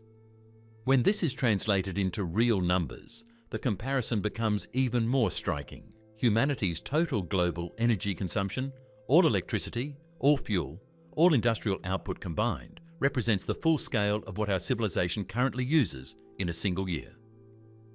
It is a massive amount of energy when viewed in human terms, powering cities, transportation systems, communication networks, and industries across the planet. But when that number is placed beside the energy required to accelerate even a tiny spacecraft to relativistic speeds, it begins to look surprisingly small. Many interstellar mission concepts suggest energy requirements that are comparable to the total output of human civilization over long periods of time, meaning not just years, but potentially decades of global energy production concentrated into a single mission. This is where the idea of interstellar travel stops being just an engineering challenge and starts becoming something closer to a civilization-level undertaking. It is not about building a better rocket engine or improving fuel efficiency, because even the most advanced propulsion concepts, whether nuclear, fusion-based or laser-driven, eventually run into the same underlying limitation, which is that the energy required must come from somewhere, and that somewhere is far beyond what any single launch system can realistically supply under current conditions. This becomes especially clear when looking at concepts like laser-driven propulsion systems, such as those proposed in Breakthrough Starshot, where instead of carrying fuel on board, the spacecraft is pushed by an external laser array positioned on or near Earth. In this model, the spacecraft itself is extremely small, which reduces its energy requirements dramatically, but the system that accelerates it becomes enormous. The laser array needed to push even a gram-scale probe to a fraction of the speed of light would have to operate at power levels far beyond anything currently used in space missions, requiring coordinated beams from potentially thousands or even millions of synchronized emitters working together as a single system. The energy demand for such a laser infrastructure is not just large, it is distributed across a scale that resembles continental power grids. Instead of a single engine burning fuel for a launch, you would need a globally significant energy infrastructure capable of delivering sustained, extremely precise bursts of power without interruption, because even slight inconsistencies in beam strength or timing could affect the trajectory and stability of the spacecraft during its acceleration phase. This means that the system is not just about raw power output, but also about control, synchronization, and stability at scales that push current engineering methods to their limits. As the discussion moves deeper into these requirements, it becomes clear that interstellar propulsion is not simply about building a faster spacecraft. It is about building an entirely new layer of energy infrastructure that does not currently exist. The systems required would need to draw on energy sources far beyond traditional chemical fuels or even current nuclear power systems, potentially requiring large-scale solar energy collection, advanced nuclear technologies, or other future energy generation methods that can operate at massive scales with extreme reliability. This is why interstellar travel concepts often feel disconnected from present-day engineering reality, because they are not just asking for incremental improvements, they are effectively asking for a transformation in how energy is produced, stored, and distributed across an entire civilization. Even if the spacecraft itself is reduced to something extremely small and efficient, the supporting infrastructure remains enormous and in many cases becomes the dominant part of the entire mission architecture. The scale of this challenge also introduces a different kind of problem, which is not just how much energy is needed, but how consistently and precisely it must be delivered. Unlike conventional power usage, where energy is often consumed in flexible or variable ways, interstellar propulsion systems require extremely controlled energy delivery over very specific timeframes, because the timing of energy application directly affects the acceleration profile of the spacecraft. If the energy is too weak, the probe fails to reach its target speed. If it is too strong or uneven, the probe may become unstable or deviate from its intended trajectory.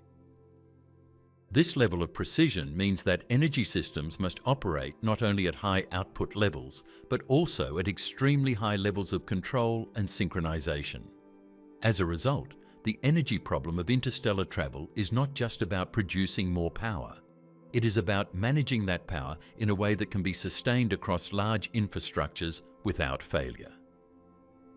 This is where the comparison to civilization-scale systems becomes especially relevant, because the kind of coordination required resembles something closer to managing an entire global network of energy production rather than operating a single machine.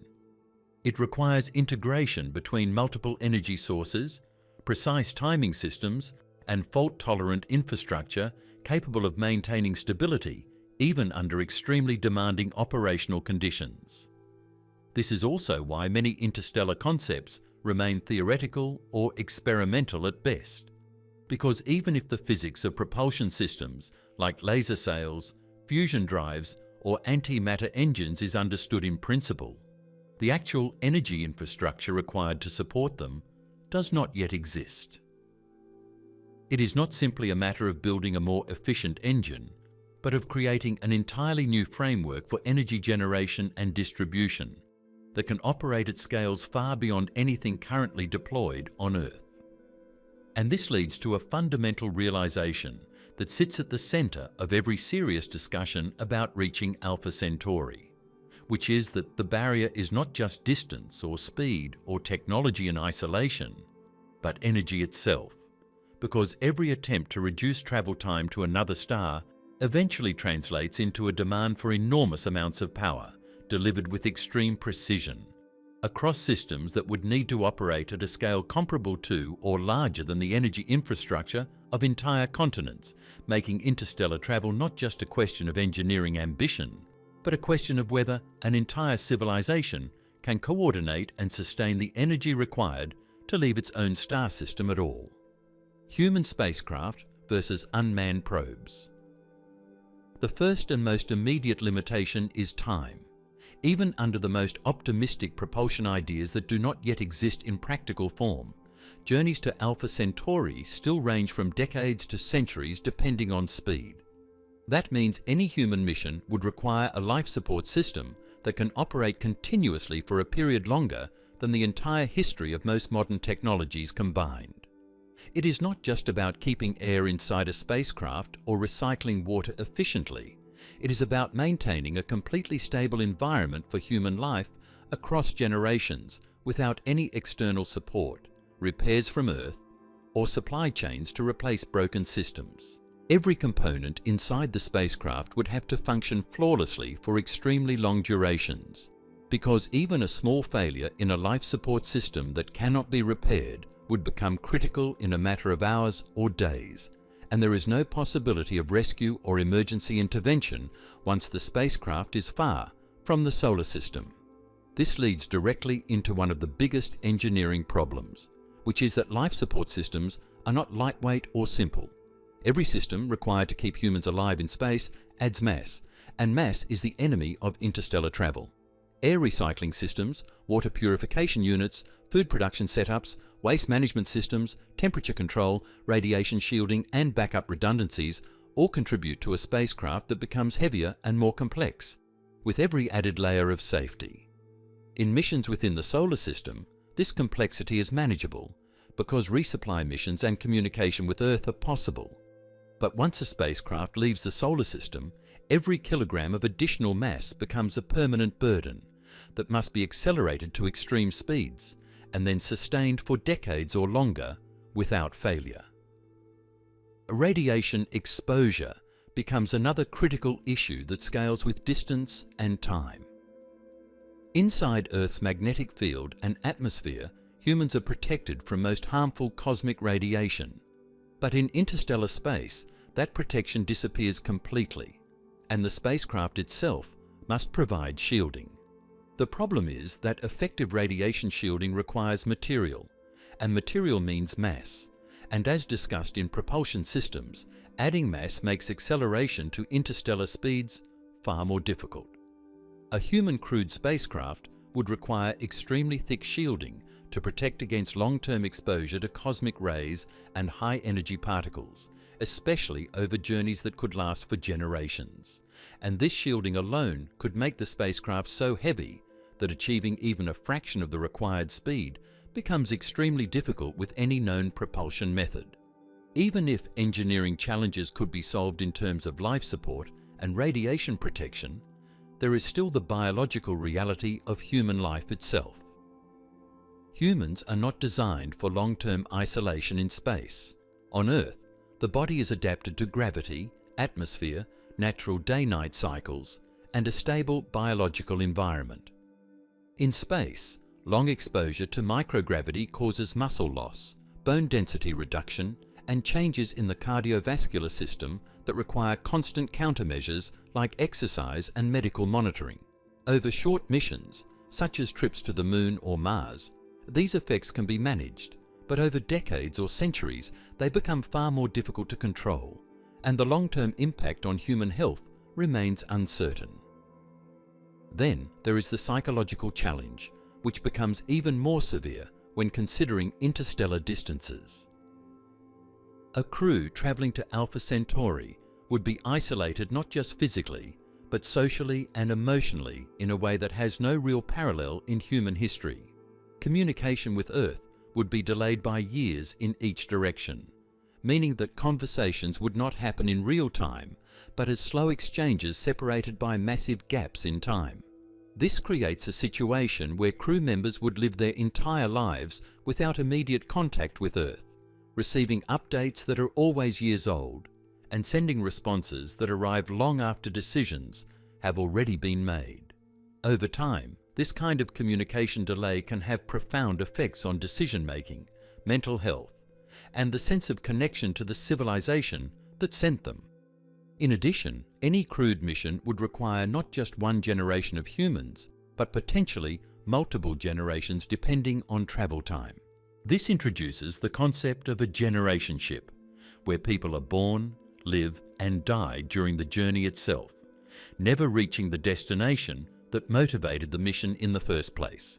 In such a system, maintaining social stability, knowledge transfer, governance, and purpose becomes extremely complex, because each generation would need to adapt to life in a confined environment with no external reference point beyond the spacecraft itself and the distant star they are slowly moving toward. Over long periods, maintaining consistent motivation and structure inside such a closed system becomes one of the hardest challenges of all.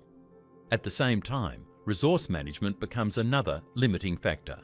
A human-crewed spacecraft would need to carry everything required for survival or produce it internally for the entire duration of the mission.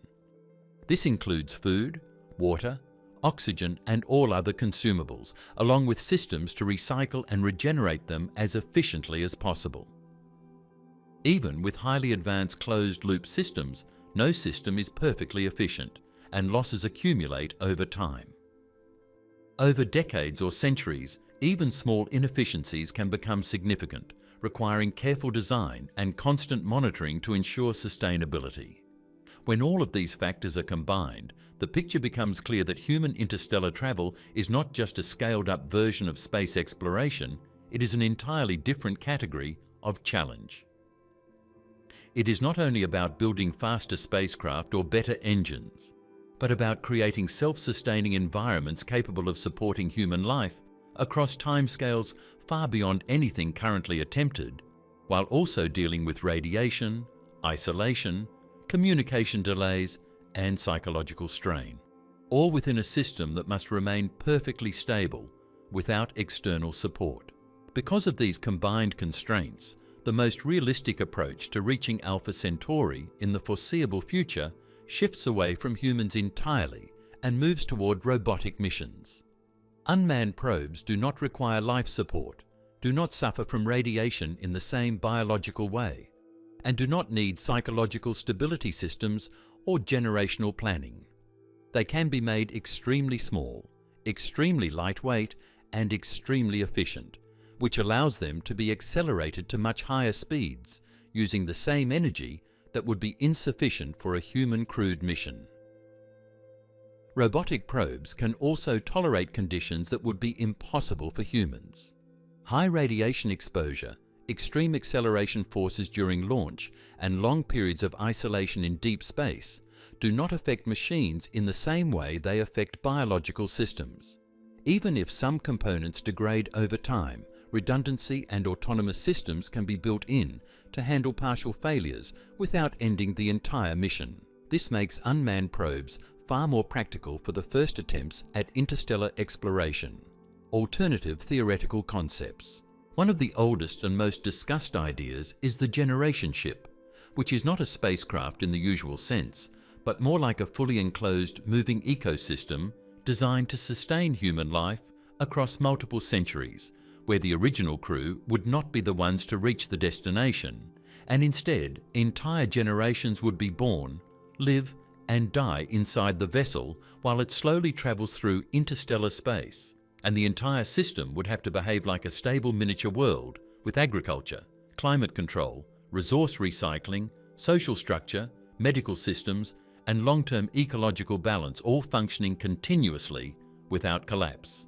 Because any breakdown in that closed environment would not be something that can be repaired from outside, and would instead become a permanent shift in the survival conditions of everyone on board, which makes the design of such a ship not just an engineering problem, but a long-term stability problem over timescales that exceed recorded human civilization.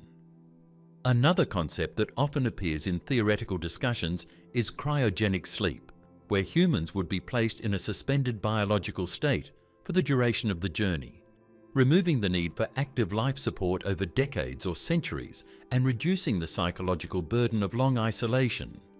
But the reality is that this technology does not yet exist in a functional form for long-term space travel, because preserving a human body in a stable, frozen state without damage to tissues, brain structure, or cellular function over extremely long periods has not been solved. And even if short-term cryogenic preservation becomes possible, scaling it to multi-decade or multi-century missions introduces unknown biological risks that we currently cannot fully model or guarantee, which keeps this idea in the theoretical category rather than an operational one.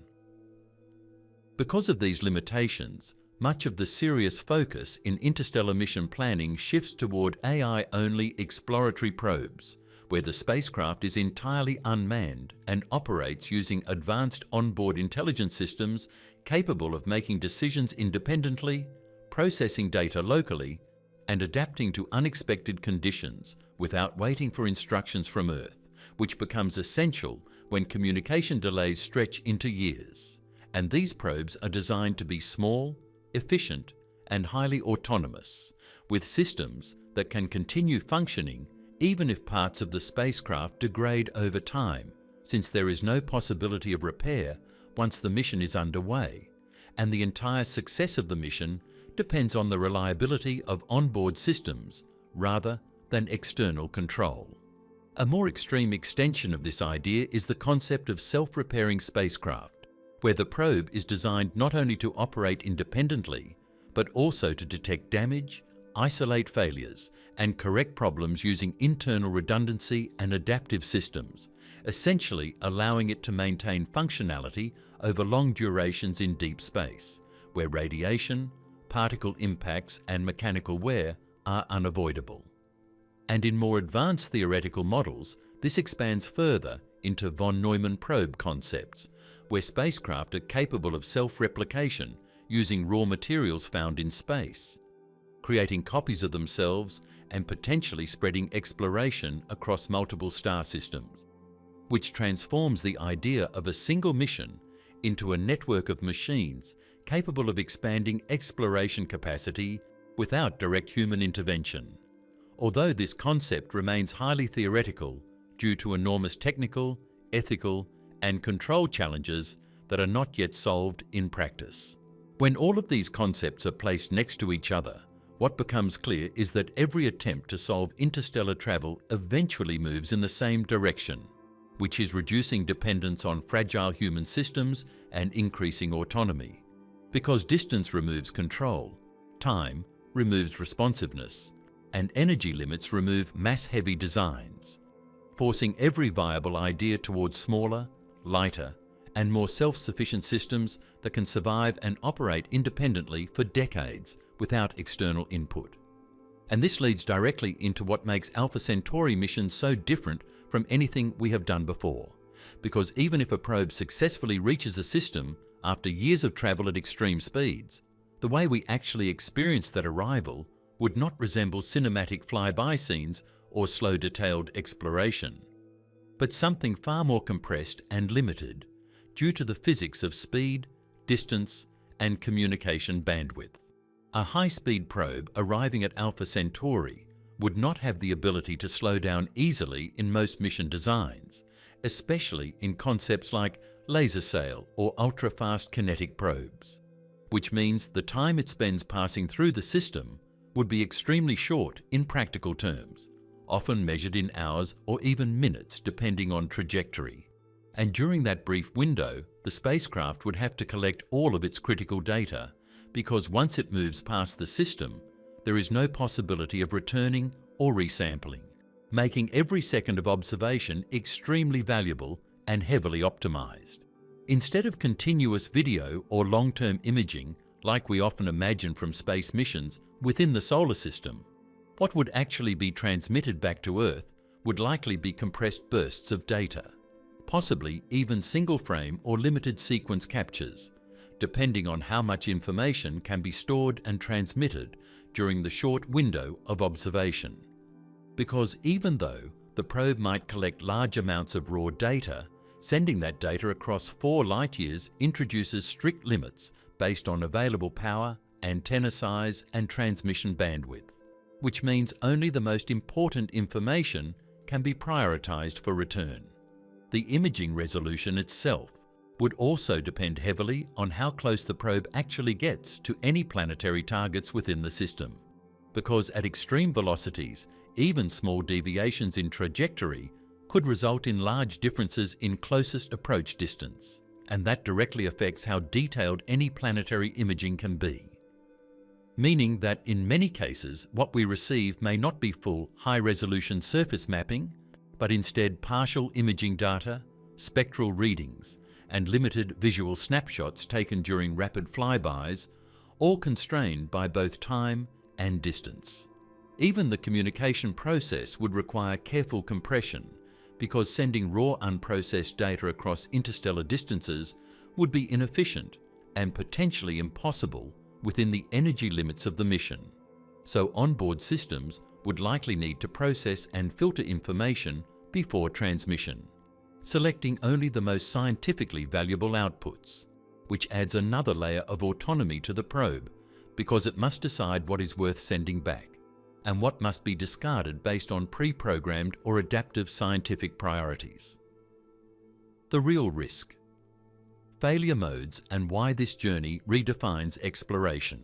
One of the earliest and most physically immediate risks is sail destruction caused by dust impacts, especially in concepts that rely on ultralight laser sails pushed to a significant fraction of light speed, because at those velocities, even microscopic particles in the interstellar medium become high-energy collision events rather than harmless dust. And a single grain of material striking a thin sail at a fraction of light speed carries enough energy to puncture, tear, or destabilize the structure, which means the entire mission depends on the sail surviving an environment that is not only empty space, but also a continuous field of invisible, high-speed hazards, where every impact cannot be predicted or avoided in real time, and even small structural damage could alter acceleration, trajectory, or stability long before the probe reaches its destination.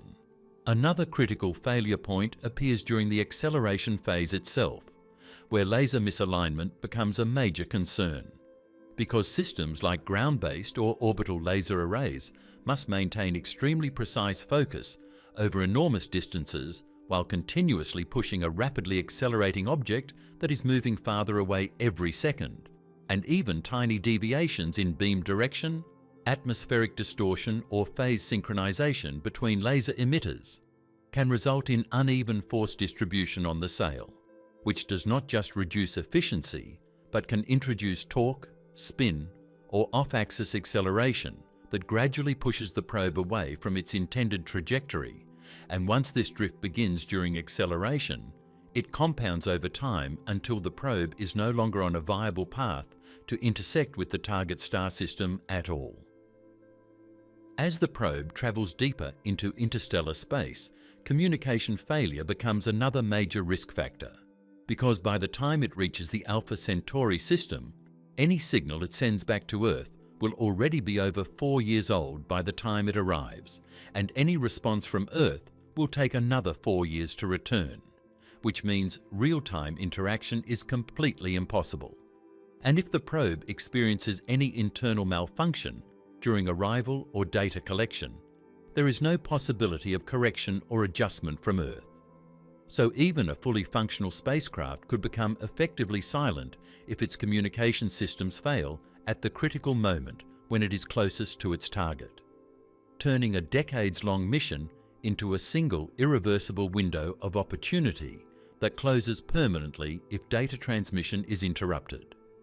Navigation drift represents another failure mode that is less visible but potentially just as destructive, because even the smallest angular error introduced at launch or during acceleration can grow into massive positional deviation over interstellar distances, and by the time the probe reaches the expected location of Alpha Centauri, it may pass through empty space without ever encountering the star system at all, meaning the entire mission could fail not because of mechanical breakdown or communication loss, but simply because of accumulated error in trajectory calculation that becomes impossible to correct once the probe is too far away for precise course adjustment. And unlike missions within the solar system, where mid-course corrections are routine, interstellar probes must operate under the assumption that initial accuracy determines final success. All of these risks share a single defining characteristic, which is that there is no repair, no recovery, and no second chance once the mission begins, because every failure mode in interstellar travel becomes final due to distance, time delay, and lack of physical access, which transforms the entire engineering philosophy from correction-based systems into absolute reliability systems, where every component must be designed to survive and function without external intervention for the entire duration of the mission, no matter how long that duration becomes. And when you step back from individual failure modes and look at the broader picture, what emerges is not just a list of technical risks, but a fundamental shift in how exploration itself is defined, because missions to Alpha Centauri are not extensions of planetary exploration, but something entirely new, where humanity moves from operating within a single star system to attempting controlled interaction with another one. And that shift changes everything from engineering requirements to scientific expectations. In this context, reaching Alpha Centauri represents the first real step beyond the solar system boundary, not just physically, but conceptually, because it marks the point where exploration is no longer about nearby planets or solar system bodies, but about direct engagement with another star environment that exists independently of our own, with its own dynamics, radiation conditions, planetary systems, and gravitational structure. And any mission that reaches it successfully would represent the first time humanity has extended its technological presence beyond the influence of the Sun. This is also where the shift from planetary to interstellar engineering becomes clear, because everything we currently build in space exploration is designed around relatively short communication times, predictable environments, and the ability to adjust missions as they unfold. But interstellar engineering removes all of those assumptions and replaces them with systems that must operate independently for decades without feedback, where every decision is pre-planned or autonomously executed, and where the spacecraft itself becomes the only active decision-maker once it leaves the solar system. At the same time, this kind of mission represents a transition in how humanity interacts with the universe, because it moves us from being observers who study distant stars from afar to becoming active participants capable of sending physical systems across interstellar space to gather direct data, which is a fundamental shift in capability, even if the actual mission is robotic rather than human, because it extends our reach from measurement to physical presence, even if that presence is limited to small autonomous probes. The scientific payoff of such missions is enormous, because even a brief encounter with Alpha Centauri could provide direct data about another star system, including imaging, spectral analysis, planetary detection and environmental measurements that are impossible to obtain from Earth-based observation alone. But this payoff exists alongside extreme uncertainty, because the complexity of interstellar travel means that success is never guaranteed, and even fully functional systems may fail due to conditions that cannot be fully simulated or tested before launch. And this brings the entire discussion to its final framing, where Alpha Centauri sits in a unique position in human understanding, because it is at the same time both the closest star system and something that remains effectively unreachable by current technological standards, not because it is too far to detect or measure, but because it is too far to physically interact with using existing propulsion and mission architectures, meaning we can see it clearly. We can measure its properties with increasing precision, and we can model its structure in detail, but we cannot yet touch it in any physical sense beyond light and data collected from afar. This makes the mission to Alpha Centauri less about exploration in the traditional sense and more about defining a boundary of civilization capability, because it represents the point where our current understanding of engineering, energy, and autonomy is pushed to its absolute limit, where success depends not only on technology, but on the ability to sustain complex systems across distances and times that stretch beyond direct human control.